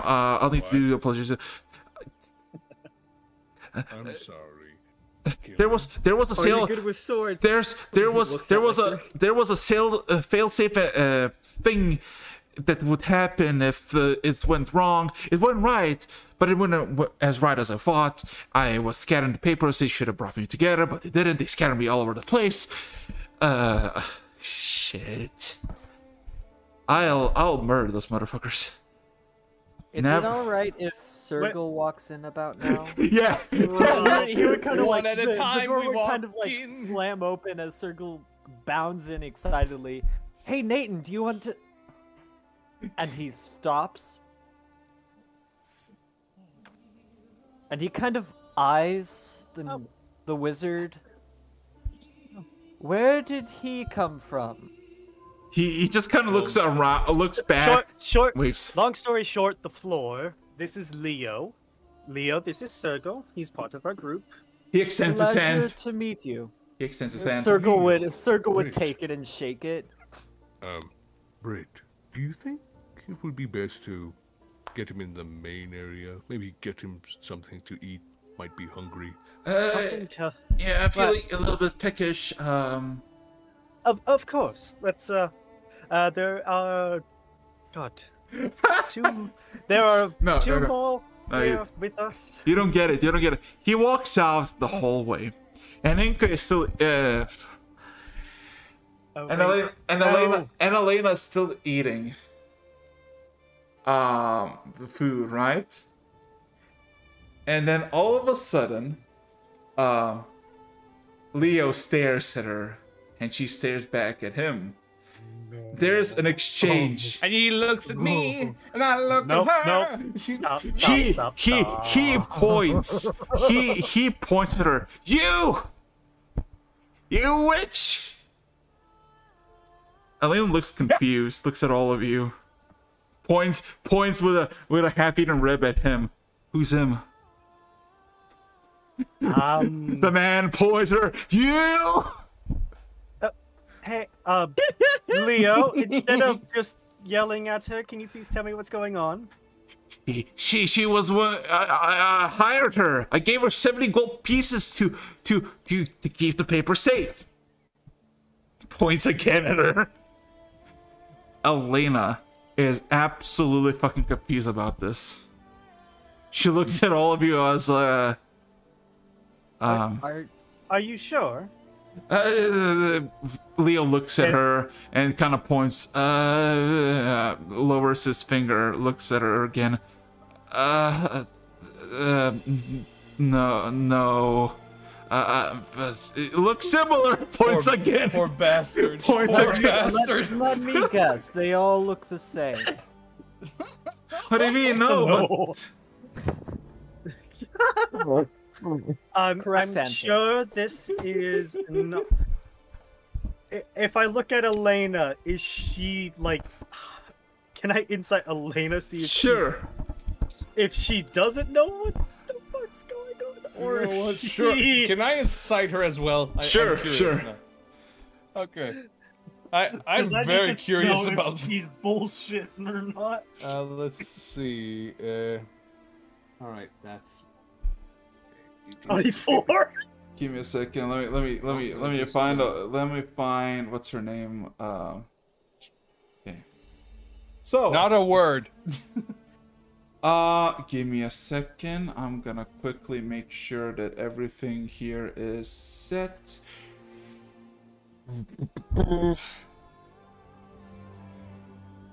Jesus Christ. Okay.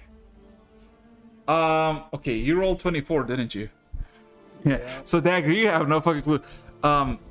Brett, you looking at Elena, all of a sudden, you I mean, not all of a sudden, you kind of look at her and you like looking for like maybe a snap, a smile or something. She looks at him with entertainment, but more of a, this is a cool, crazy old guy that is ranting out of his ass. She has no clue what he's all about, but she enjoys this entertainment. I can assure you, she more than likely does not have it. Isn't who you think she is. She being is how we found her. Where yeah. she was found. Leo just kind of nods, looks at you. Okay. He sits down calmly. Anyways, go ahead and have some food. It's been a while since you've had something to eat. Yeah, he nods. Fuck.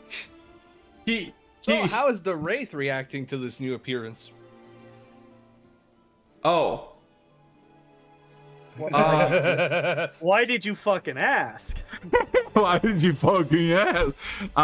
Because I'm curious. The Wraith approaches the Leo slowly, and there's this pause, and Wraith just kind of leans in a bit and asks, "Is there anything you like, refreshments or food?" Leo just nods. Some tea and Something warm, something mild.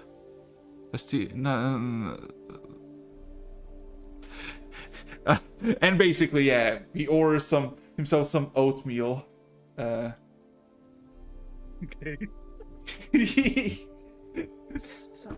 You look at this, like he went from a very, very confident wizard that was willing to do everything to like this broken down man in about 5 minutes. That's so sad. Oh. So, interesting development. Indeed. How did a man come out of the floor? Well, I guess this. God, it was a while ago. Back in. Olesh, was it? Yeah. I found a piece of paper, and it was absorbing other pieces of paper and talking to me. First, I didn't think much of it, and was like, "Oh, cool, buddy." Okay, Just let me looking rephrase at her that. with slightly furious eyes. I meant to tell you, but at a different date, but it would appear that the day has come. Brett, can I bring you to the side a bit? Please. Let's go back in the library. Oh, Jesus Christ. She's like, okay. Let me finish here. Please. Yes. I'll I keep an eye didn't on mean it. to tell. I was going to tell you once I figured out more about it. If you excuse us. I'm going to go with Brett to the library. Circle kind of looks at Nathan and just mutters, I think it would have been better if we just all figured out more about it together. You know, hearing that as I'm leaving, I'm kind of looking at Brit, hoping she did too. Yeah, she already knows why your guys are coming in. So, yes. I'm not coming in. I'm keeping an eye on this guy as he's Or eating his what? oatmeal. What you're Yeah, talking about? yeah. Circle and Nathan are staying with the Rat Wizard. Old Man Jenkins. If you look at Brit, she knows. She's like, shit. Cat's out of the bag. More than a cat. Anywho, I'm guessing, Araxis, that the door closes behind us. Yeah, if you want to close. Also, all of a sudden, in about like a good 20 seconds into your whatever idleness conversation, all of a sudden the library springs back to life and asks if you want to have a read. Not yes, right now. I would love. Ah, sweet. The to Windows read update about- is ready. God damn it! Now that threw me off. I would love to hear about familial relationship and how to mend them. The what's and not to do's, maybe. I'm going to need them. One moment. Now. I'm kind of sitting down at the table I waiting for you to do the know same. what you're thinking. Do you? And yes, I did fuck up. Again? Ouch. I'm sorry. Continue. I fully meant to tell you, it's just, it wasn't Me? everyone. Mhm. It was on the plan, but things had progressed faster than I could tell you. It was going to be everybody there, but then the thing with Sylvie happened and kind of just got lost in the shuffle. Mhm. Anything else? Pertaining the book? With the page and him? No. It's been Anything more on the back. else on your mind? Jeez. If you need to, I'm here and I can listen. She's like, I will have no judgment upon you. Not today.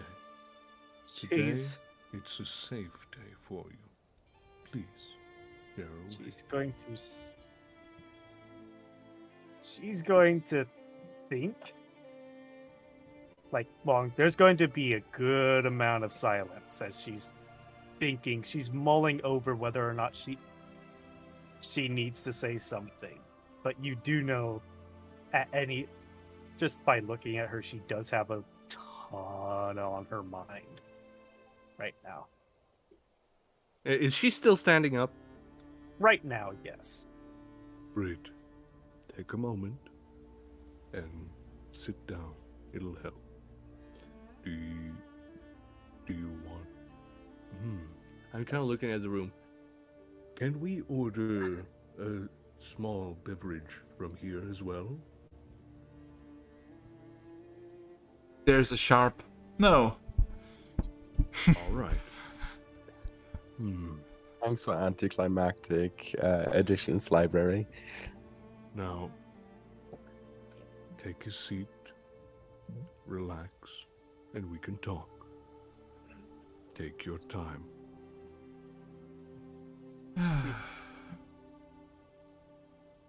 After a second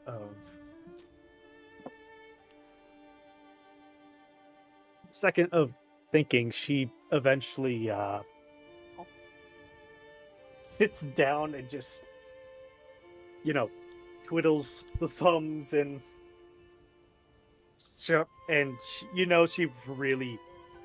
she's still a bit. She wants to act. She's trying to act more stern and tough, but she's also very teetering on whether or not she needs to divulge anything. The cornered rat trying to act tough. Are you saying that out loud? No, I'm not. I was gonna say. Brit, I know you think you have to act strong every time in front of us. But you don't have to. We are of similar age, and we consider each other brother and sister. Please, allow yourself to be more open to us. We are here for each other. Listen, we should have taken to heart earlier. But errors made. It is fine. We learn. Now please, learn to trust us. Open your heart.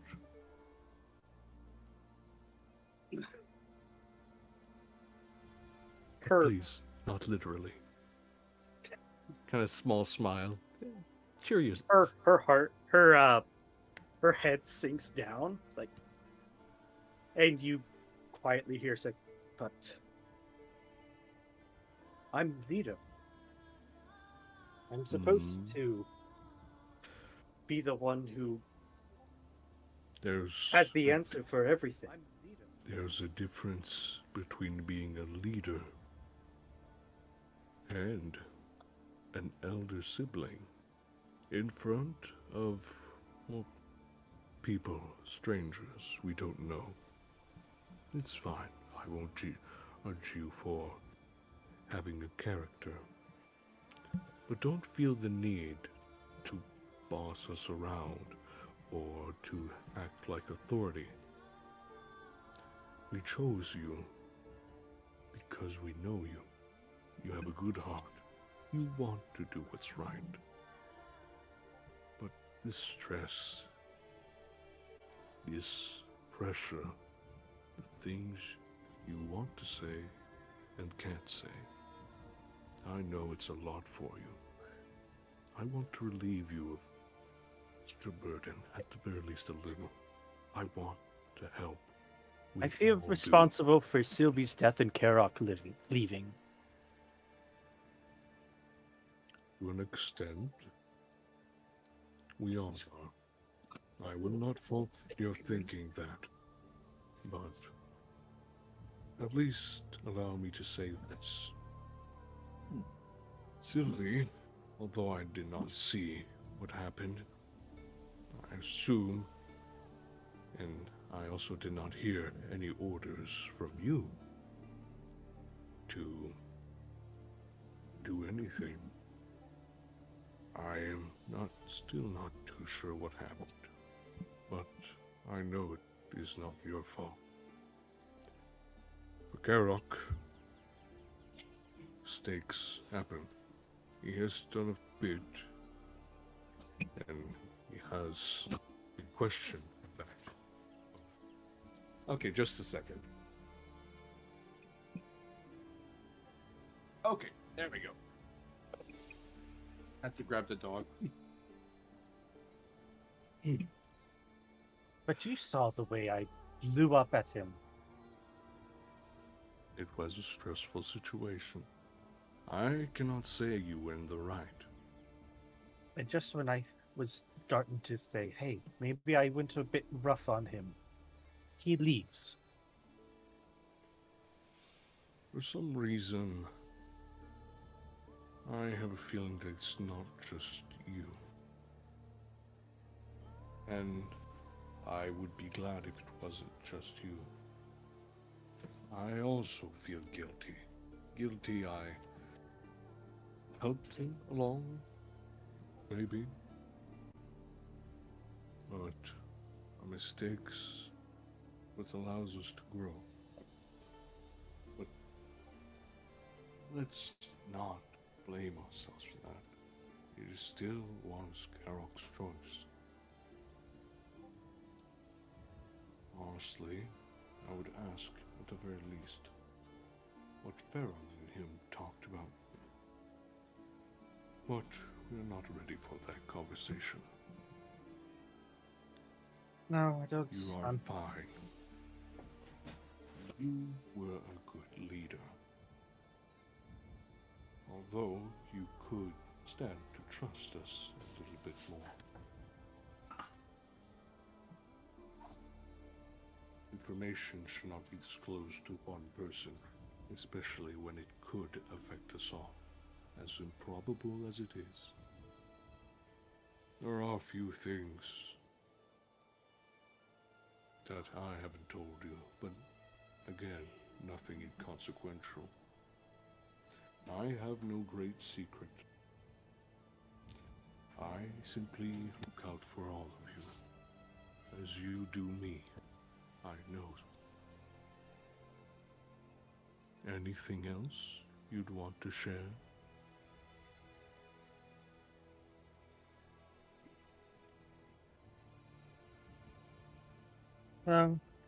Nothing comes to mind.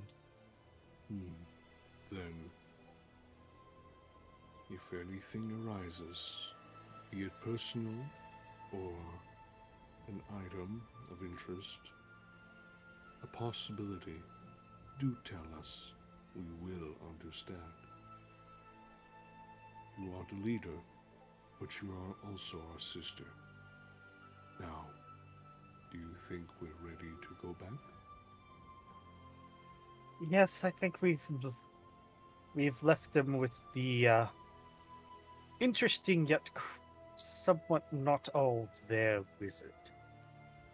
It's a bit rude to talk behind somebody's back. Let's just call him Leo. True. Come here. I go in and I hug Brit, lifting her up a little. All right. We were bonding. It's a good day. I put you down gently. Now then. Okay. Well, I think we've kept them waiting long enough. You could tell she's acting very awkward at that hug. I pat you on the back. I'll follow your lead. All right. I guess we're going back out to see what trouble they got into. The library is now on fire. Oh no. Oh no. All right. We're Oh, back. about conjuration. That is some. I just love the idea that actually. Hey, I Nah, love we're the gonna idea leave that that for he's a later. Hey, I love the idea that he's a teacher. Keep that in mind. He will be a teacher later on. I need someone to teach me banishment. We all do. We all need that spell. All right. So what were you guys doing while we were Okay. talking? Nathan would have genuinely just been watching him eat, which is incredibly not disturb. I don't want to say disturbing. What's You the know word? what? I just unnerving. love the idea of Nathan staring at him with the dead fisheye stare. Just like wide-eyed, just unblinking. Blub. It's some weird combination of unblinking blank fish eyes and a tiny bit of primal predator. He's looking at you like a piranha. Just a tint. Give me a second.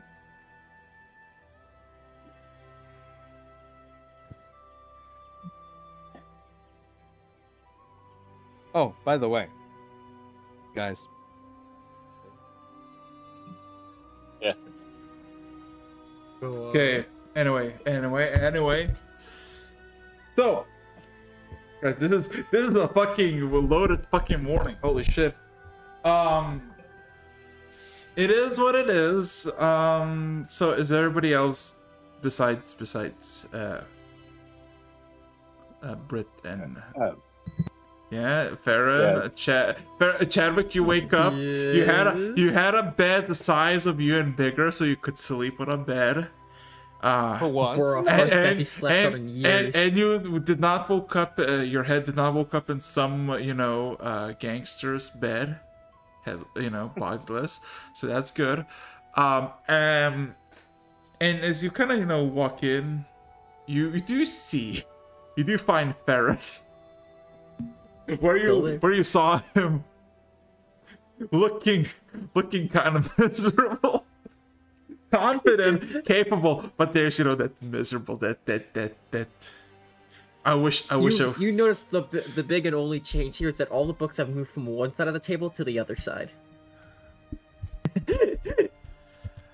Guys, Buddy, crap, you need some sleep. Nah. I don't want to. Guys, I just got a horrible idea. Araxis, fuck you for giving this one to me. What did I do? happens? What happens if you put the lower half of a centaur and connect it to a regular horse's head? We'll get to that later. Yeah. That's a horse, Dagger.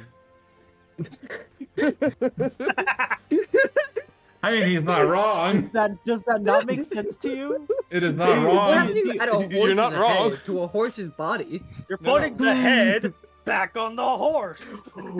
Horseman. Horseman.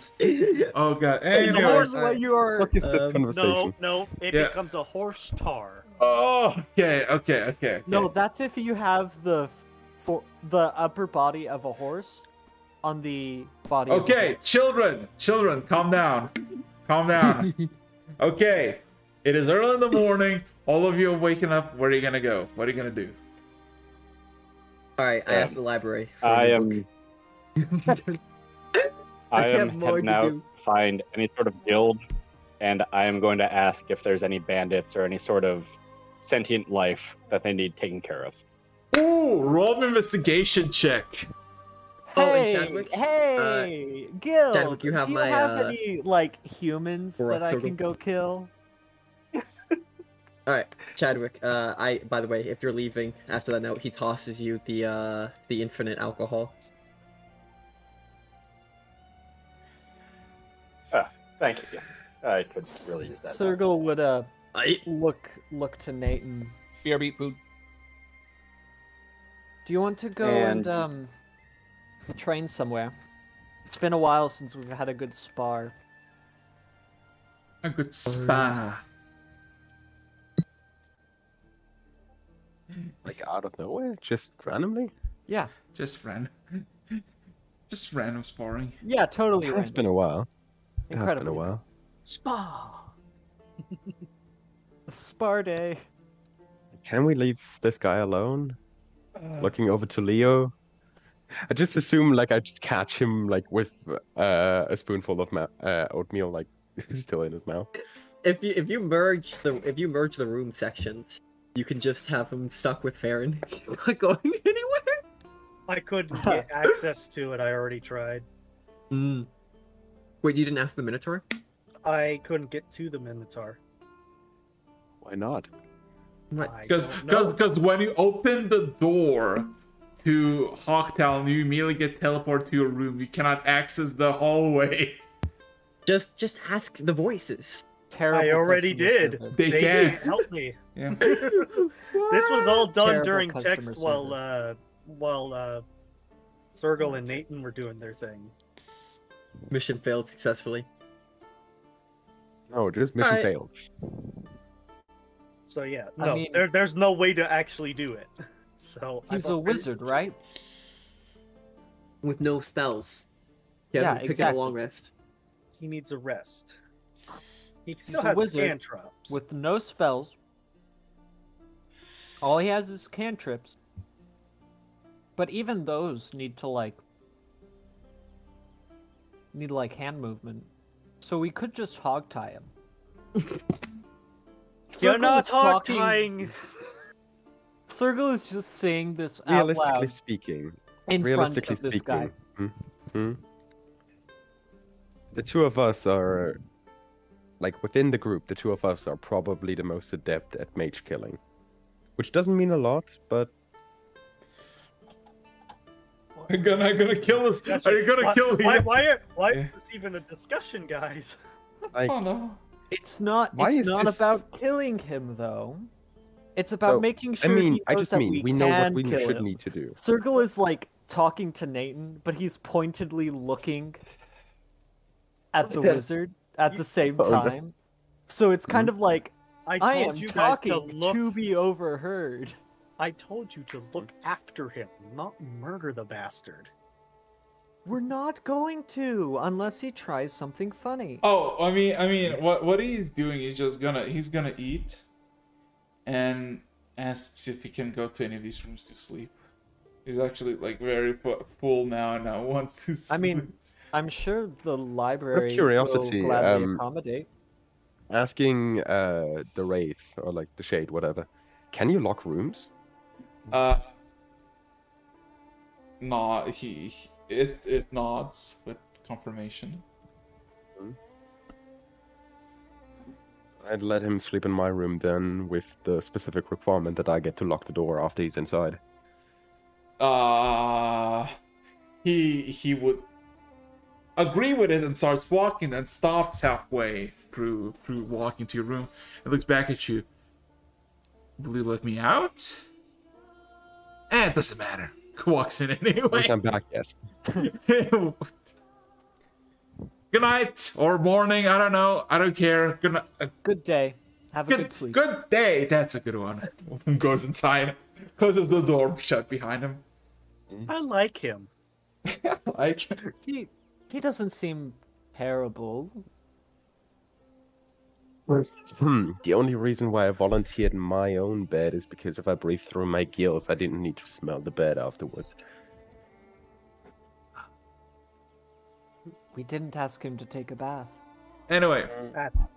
I mean, there's a bath Do in the you room. sweat when you're a There's a bath. page There's a for- bath in the room. Yeah. Also, Chadwick, my I'm boy, not gonna be able to breathe that water afterwards. takes you several minutes to ask around where you can find some work, and the people literally just point you at the nearest board, like one of those posts, right? And you find the post, and it's pretty fucking simple. There's a bunch of like common stuff, but what you're looking for, of course, are high target things. Several posts catches your eye. There are ongoing bounties for goblin ears and troll tongues.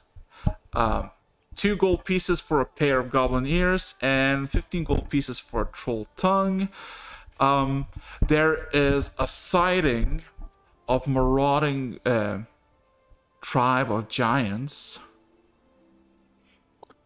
And there's like a small illustration of several giants walking. Approximately 5 or 6 additional information about these creatures and their intentions would be beneficial. Possible reward.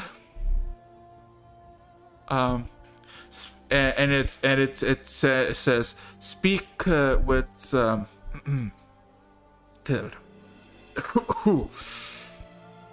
speak with Mayor Nimblehand for further information.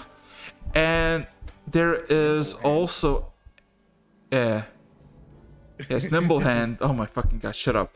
And there is one bounty that is called the Baron of Yellow Marshes. And there is one illustration of this massive basilisk that has limbs, several limbs, 6 in this illustration, above its height, that seem to be just these fleshy extensions, not covered in scales at all. Baron of Yellow Scales. It is pointed out in this bounty that it's a nuisance. It has been spotted to the south, north of the Yellow Marshes. In both sides, it specifies.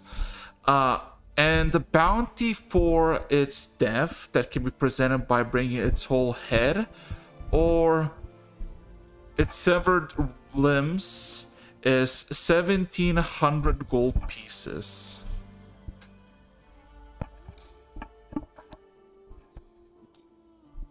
Also, for more information, to inquire to Mayor Nimblehands. I will take note of all 4 of those. And Okay. Is there like little tabs to take off to have, or is just something? Do I take the whole paper? There's a lot of the paper there, like a lot of these copies. So you see me just grab one for yourself. Okay. I'll grab all 4 of them and start asking around where Mayor Nimblehands is, so I can try and get more information. Takes you literally a few minutes, and you are all getting direct. You alone, because Farron is not, I guess, with you. Yep. Yeah, it takes you about it takes you a good 3 minutes, and all of a sudden you're basically guided to this 3-story place, almost similar to Death Row, maybe a bit smaller and a bit more, lively. You see plants and small greenery planted all around. As they're standing a handful of guards, and one of them immediately just kind of points. You're one of those paladin folk from the north, aren't you? Yeah, that would be me. Gives a sly nod, looks at the rest, looks back at you. Needing anything? Yeah, I noticed a couple of these bounties mentioned, talked to the mayor about it, talking about these giants and Emperor of the Yellow Scale, or Baron. look at the paper again. Baron, there it is. Yeah. They're all kind of nod in acknowledgement. God damn. I mean, you look sturdy, but are you really gonna take on the Baron? Well, I mean, I got reinforcements back there, True. We all came in. The man nods, and everybody else, there's like 4 people around him, all guards, similarly dressed. Basic leather helmet, chainmail, either short sword or a spear. They're all just kind of nod in acknowledgement, just kind of mesmerized by you for a brief moment. And the man that you were talking to just quickly informs you, if you wait a few minutes, you surely should be coming around. You already had your pleasantries meeting with him. Shouldn't be too long. Just doing his morning commute, the rounds around the place, seeing if everything is as it is. Yeah, that's fine. Yeah, you got any apples around here? He kind of looks at the people behind him and around him.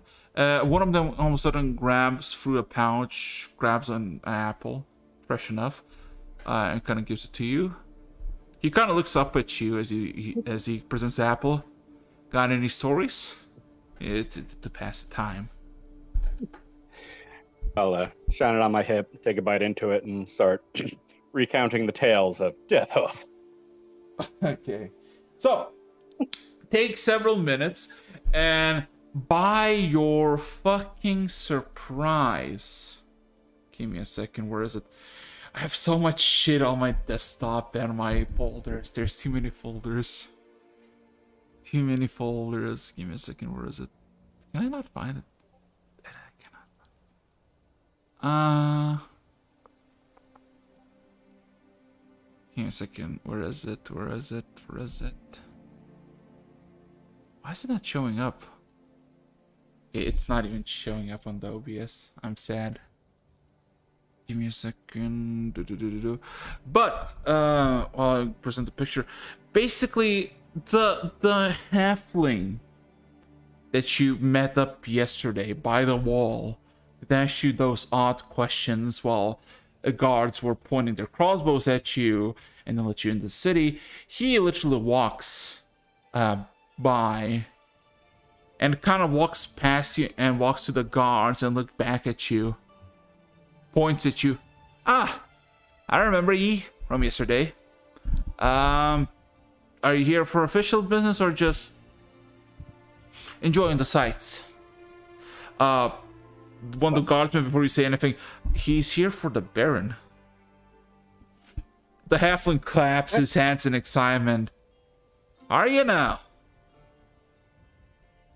Oh yeah, I was hoping to get some information on the Baron, a little bit of information on the giants you said were walking around, and then a good spot to camp out them goblins, because I was going to kill a few of them too. Okay. He kind of motions the guards to kind of open the gate and gives a motion for you, Chadwick, to walk in. While that is happening, anybody else has anything they want to do? It is morning. It is like 8 in the morning or somewhat. Nathan and I are going sparring somewhere. Yep. Once Brit has been informed. Yes. Okay. So after that... We will be absent for a bit. And you did what to him? He's currently locked in my room. We didn't do anything to him. He went to get some sleep. Nathan just locked the door. I mean, if you listen to the room, you can hear snoring. Quite audible snoring. Well, should probably figure out how to get into contact with both Chadwick and Theron. There's a few things we need to discuss, including that box we were handed. Found it. I finally found it. The image. We see them along the way. I guess we can tell them. You keep getting handed boxes. The funny thing is, the only person I can get into contact with me right now is Chadwick. Remembering something. Who again was holding the box? This one. The one we currently had? The one we got. The second one. The bad one. Or the new one. The new one. It was you, right? Yep. I carry both boxes. Oh, careful not to put them together and make a black hole. Anyways, bye. What? I'm kidding. I'm sorry, what about these boxes? Oh no, the DM laughed. Oh no, I'm getting sucked into a black hole. Oh no. Oh no! Somebody got hungry! What? Yes. Anyway. Well, a hole's a hole. Jesus fucking Christ. I'm sorry, I can't help it today. Apparently not, man. Jeez. Listen. I had a huge ass headache yesterday. I think it's catching up today. Alrighty, so Farron, what about you? You're gonna go to bed after finishing your research? Round 2. So What are you round 2? Oh god. hey, I'll go. Look, we're not leaving until the next day, so I can go to sleep that day. But but I've already taken the point of exhaustion, so Yes. there's no real point. What are you gonna look for? All right. Next up is I'm gonna go over some brief Trugmar stories, just reveal that, and on the go smithing techniques. On the what smithing techniques? On the go. On the go smithing techniques. Mobile forges and so on. It takes you several minutes for Trugmar stories to arrive. There is about 20 tomes, a few books, mainly novels. There's about 35 books of them, from small, comprehensive, and quick summaries of all of his exploits from when he was just a literal nobody, to the people he met, how he ascended into chiefhood, how he became the high chief, how he became basically the emperor's at the time right-hand man, how he did the squashed every rebellion, how he got it self-exiled. Yeah, basically all. Yeah, there's a lot of. Farron knows all the casual history on Trugmar. I'm looking for any new books, any new stories that he hasn't seen of more modern times. Modern times. Did you see his new updates just dropped? Yeah. Hey, did you see the latest drop, man? Yeah. So that new Trugmar DLC, man.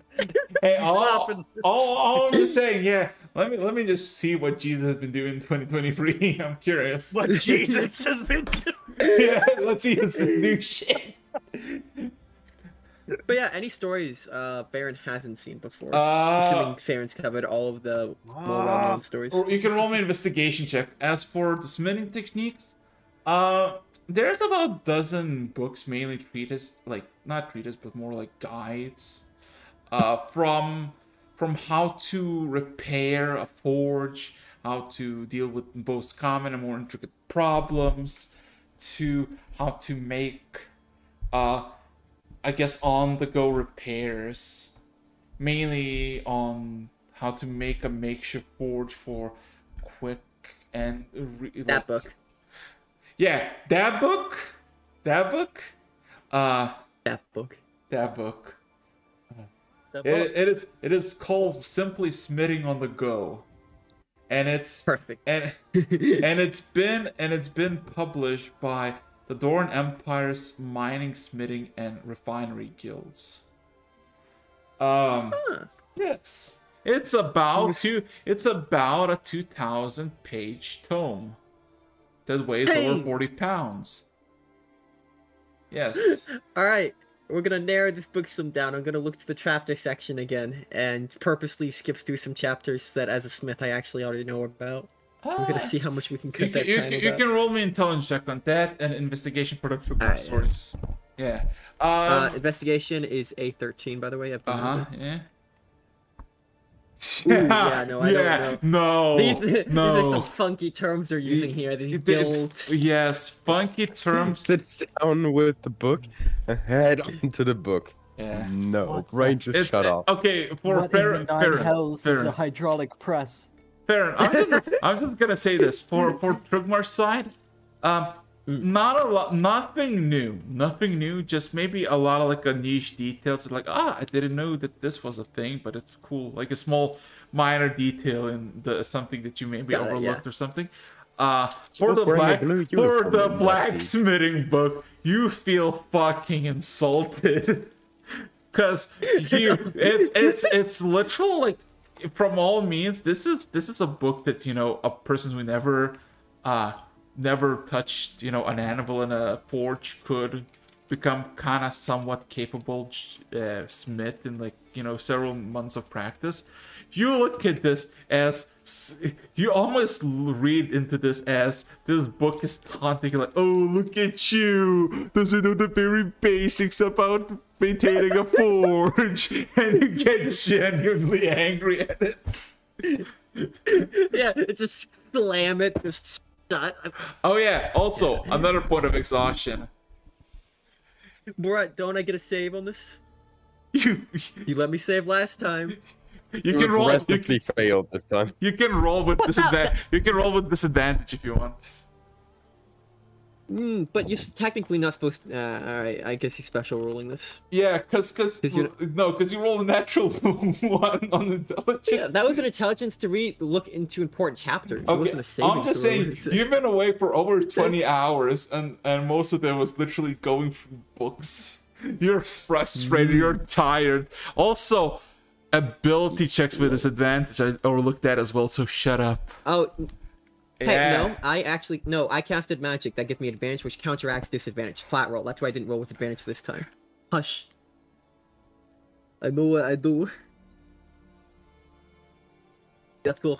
Yeah, you get another point of exhaustion. I'm sorry. You have 2 points of exhaustion.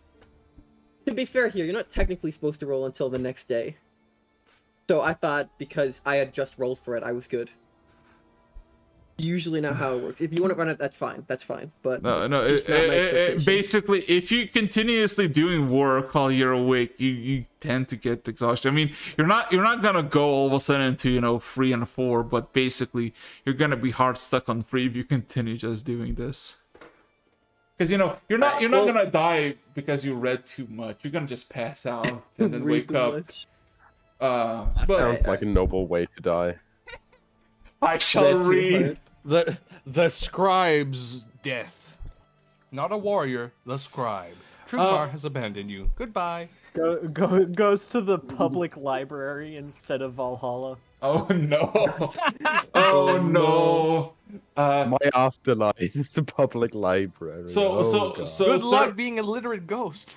So, Nathan and Circle, you can roll me an investigation check to see if you can find some proper place to spar. If not, Dagger, Brett, you doing anything? What's your modifier, Nathan? So now that I'm back from eating my Thai food, go ahead and roll with advantage. Okay, I think I'm gonna ask Britt. Britt, wouldn't it be time soon to see what's in this spot? Hopefully not another heart, but... Do we know if Trugmar had it? Had us 2 of them? He kind of froze. I mean, we'll figure it out, right? But first we have to figure out where... We have to find a way to get to Chadwick, who then can go to Farron to gather everybody in a similar area, because apparently we're at a point where we can't all be in the same room together. So we'd have to figure out a way to... So you've asked the Wraith. I've asked the Wraith, I've asked the Minotaur, and you can't do it on sheer willpower. Alright. Then I guess we could go...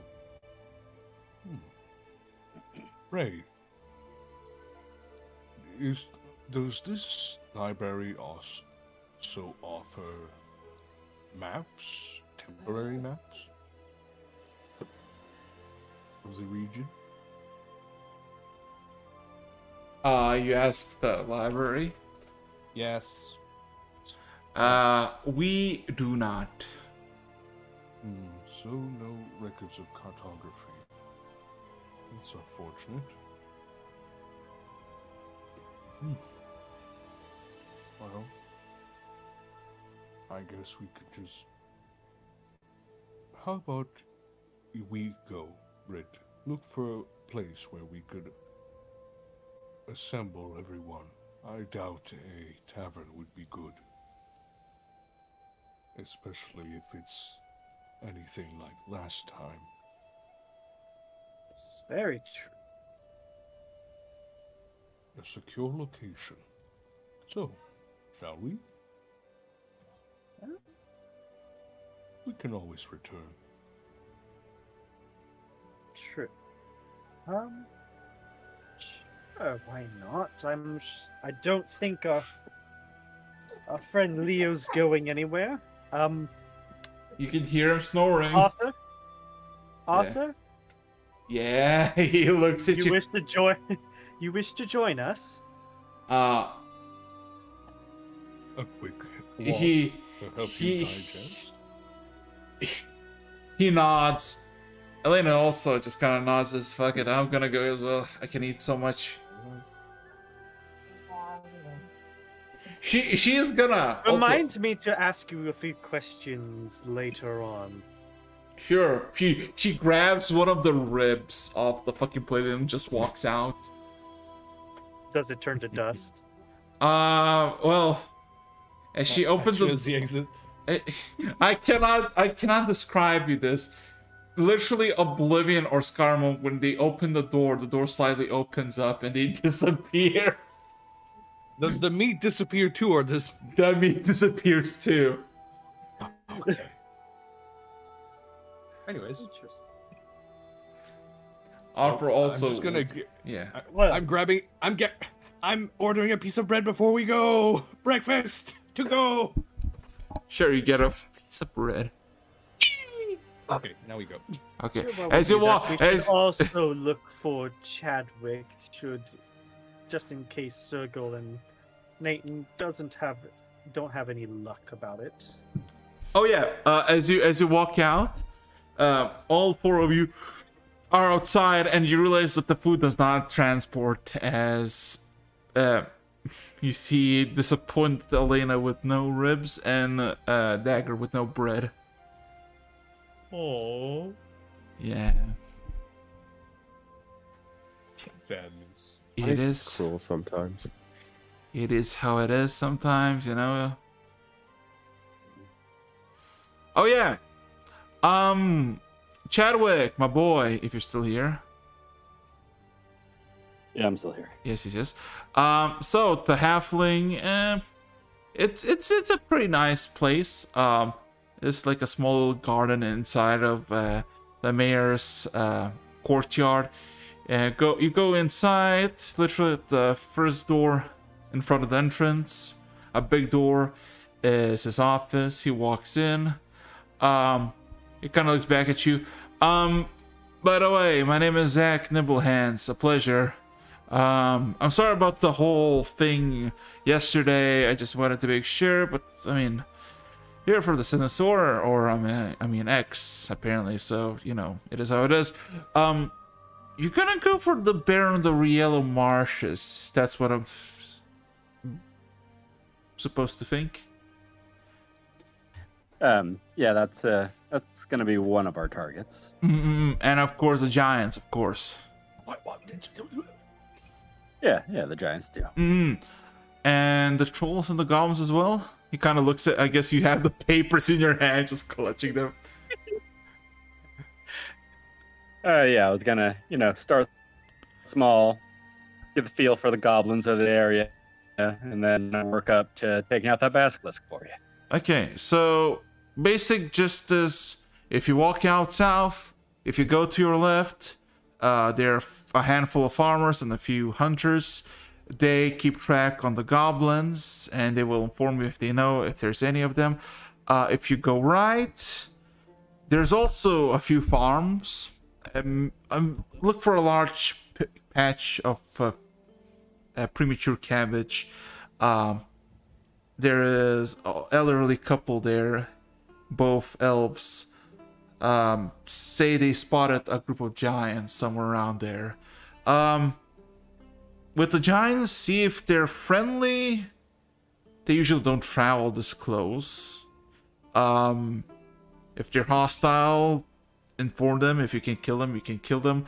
If you bring their heads, we can discuss payment. And if they're friendly and as in like they're actually friendly and not, you know, they say they're friendly, but actually they eating a human being in front of you while they're still alive and screaming. I think we can understand that, right? He kind of gives like this nod. Yeah, obviously. Good. So yeah, as for the Baron, well, the hero's turn is infamous about being surrounded by yellow marshes, and well, he can be anywhere or everywhere. Best hopes for you to encounter him is walking into the yellow marshes, and if he's hungry, he's gonna go and hunt down for you. I do have to note, if you die, nobody's bringing back your corpse. Nobody's gonna go to the yellow marshes purposely. Especially with those cultists running around. This Baron, by any chance is he associated with the ability to summon lycanthropes from marshy swamps? He kind of looks a bit confused. No, I just know that he's a fucked up basilisk that has some humanoid limbs above its scales. Apparently it can cast magic even, so watch out. Alright, distinct possibility then. Cool. It looks fucking disgusting. Don't eat it. That's my advice personally. I don't know what you do, paladins. You eat fucking all kinds of shit and you'll get sick. But don't eat it. If you bring its head, would be very cool. But if you bring its limbs, I mean, everybody's seeing their limbs from the tellings. If you bring all of them, I mean, I don't think you can ask the beast politely to let its limbs get cut off. So we'll take that as an alternative of your proof of kill. All right. Duly noted. I'll, Excuse me, dear sir. Can I take all of your limbs? Yes. If you find people, cheerful people in the marshes, dressed in yellow, carrying poppies, red flowers, whatever, something red, flower, herbally, and they wanna, you know, give you gifts, greet you, etc. Kill them. Like, kill. He gives like this motion, like to look into his eyes as he looks at you. Kill them. They're not human. They're not human. Don't believe what they are. What they do, kill them. Strange people in the middle of a marsh offering. Are they Fae? Are you really saying that? No, they're not Fae. They're something else. They're he shakes his head. It's if you kill them, there's a chance that they're gonna turn into yellowish sludge. There's some sort of ooze abomination. I don't know. I'm not a what's it called, scientist or whatever they call. I keep the city safe from bandits, from goblins, and from the marshes. I don't go into the marshes. I don't know what's in the marshes. I don't give a shit in the marshes. The marshes can stay in the marshes. So. Also no. Any more questions? Yeah, that about covers it. Go south, left for the goblins, right to hear about the giants, and north is for the Baron. I gotcha.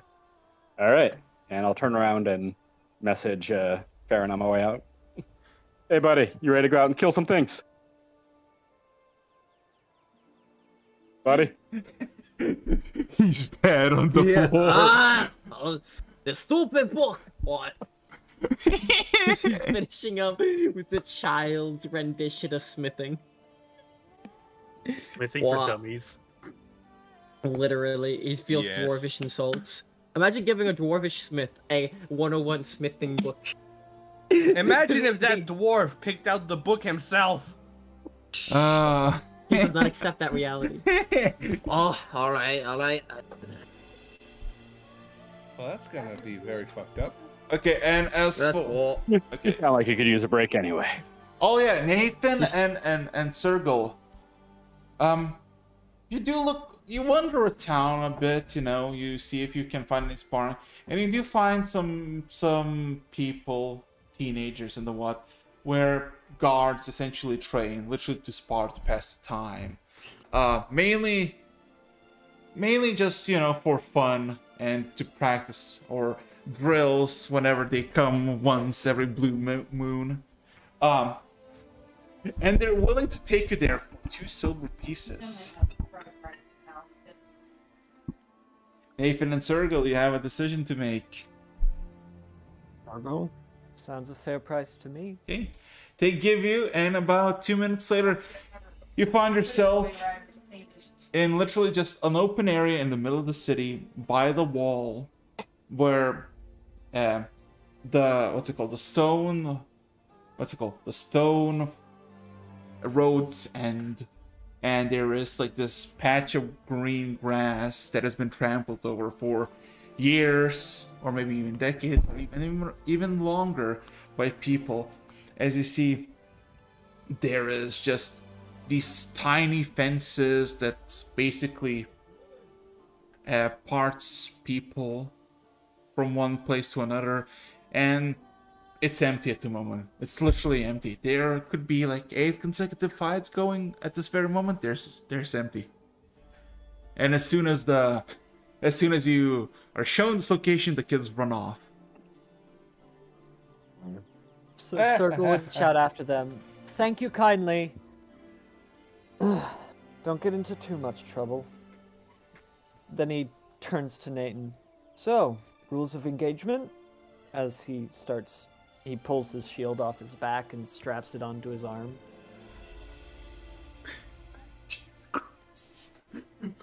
Fighting non-lethal, as always. Smite Stop or him no before smite? a final blow. No smite. We don't want to alert the entire village. Nathan, Fair enough. I'm just gonna ask you something. Are you gonna whip out Rules of engage. Wait, I'll get to that in a second. Rules of engagement for magic. As in spells, or that fancy stick you've been swinging around? I'm talking about mainly magic. Wow. Called it a fancy stick. Yeah, as as friends do. If we aren't using smite, it seems a bit seems like we should keep in line with that and not use spells either. We draw like that them from point. the same place. And one last point to get back to the rule of lethal engagement, or non-lethal engagement in this case. I lift up my blade. Should I keep the sheath on? I'm still not sure what the thing does. Is there a just tree somewhere around? Yeah, several trees. They're like Don't do a tree. That'll be allowed. Try a. There should be training dummies, shouldn't there? There are no. I mean, there's fence you can hit. There's really no training dummies. It's literally just fences to partition pieces of this greenery, so people. Oh, come on, they worked hard for those fences. You're gonna fuck up. I mean, it's not like, you know, those nice fences. It's those like stick fences that, you know, like very very simple. You would just need just several branches to replace them if you hit them. Then again, like a piece of one of those fences that's just like already broken, where it's just like, okay, that's already messed up. It genuinely wouldn't. What's missing? What? A section of fence that's already kind of beat up, so it wouldn't be missed.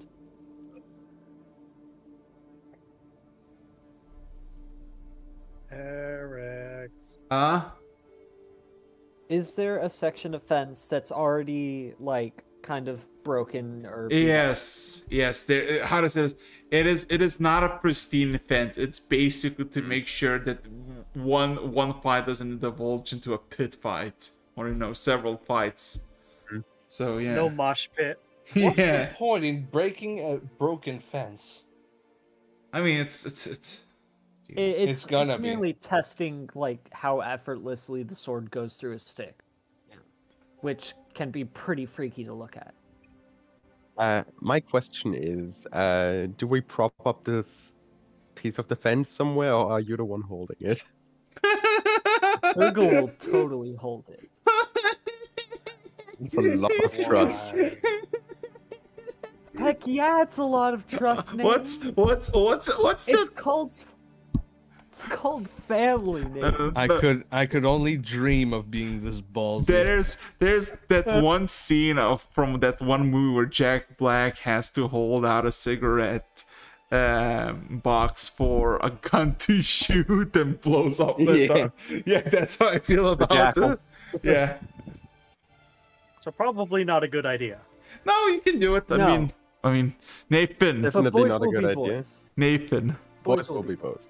Yeah. You For this boys will specific test, I will actually I take swear up to God, full if blade. we are down to 5 people, I'm gonna kill somebody else. No. If my prediction turns out to be his correct, fault. I'll be sad. So Nathan, can you just roll to hit? At 20. You hit the stick. Wow. You hit the stick. Okay. No. Just a second. You Just a second. shut up. No, listen to me. Let me do something for the fun of it. Listen to me. 29. So, you pick up, Sergal, let's go, a stick, a branch that is about a size from the fence, about the size of what you assume you would put, like, a spade or a pitchfork, like a solid piece of wood. As you're like, okay, ready, right? Nathan swings. And for a brief moment, you think you blink as you see the sword already down. And there's just this piece of wood that just goes off. And then you see the entire branch slow but surely, the one that is falling on the ground and the one that is you're still holding is disintegrating. Like, it splinters off and disintegrates. Are you gonna let go of this piece of wood? Also, why do I feel like I'm having deja vu at this moment? I know, right? I'm sorry. I'm trying to find one of those like anime gifs, which is like the quick draw, where you don't even see the sword come out of the sheath. It just in and out. Swords. Sticks I love that burger joint. So, Circle will kind of like open his hand and watch the ash just fall. So what you don't get. Let's go with sheath on. So what happens is, you let go slightly to the branch, and the branch just disintegrates, and there's this almost like somebody like clapped in your hand and just sprayed a bunch of sawdust everywhere, and the sawdust is very fucking hot. It is warm. It is almost scaldingly hot. The entire holding Nathan, Nathan, the entire stick is gone. You just eliminated a stick. Congratulations, you killed. You beat the shit out of that stick, man. Anyways, on to a less interesting fight. Chadwick and the Baron. But yeah, let's go with the sheath on for now. Yeah. Sheet on for now. Oh yeah, it's been 3 hours. Do you want to continue or you want to stop? That's my question. I think this is the funniest shit to end it off. I think this is a perfect place to end it off. So this I'd is like to this is continue. full on like to be continued stuff. I can almost see the rough sketch of Nathan holding the sword and Sergal with a bunch of sawdust over him. I wouldn't mind ending it you now, know and don't you know even think about it. I'm not trying that. You know the JoJo, Yeah, I the get it. JoJo to be continued. Yeah, that's what I'm talking about. Yeah, exactly that. Dun dun dun dun dun dun dun dun.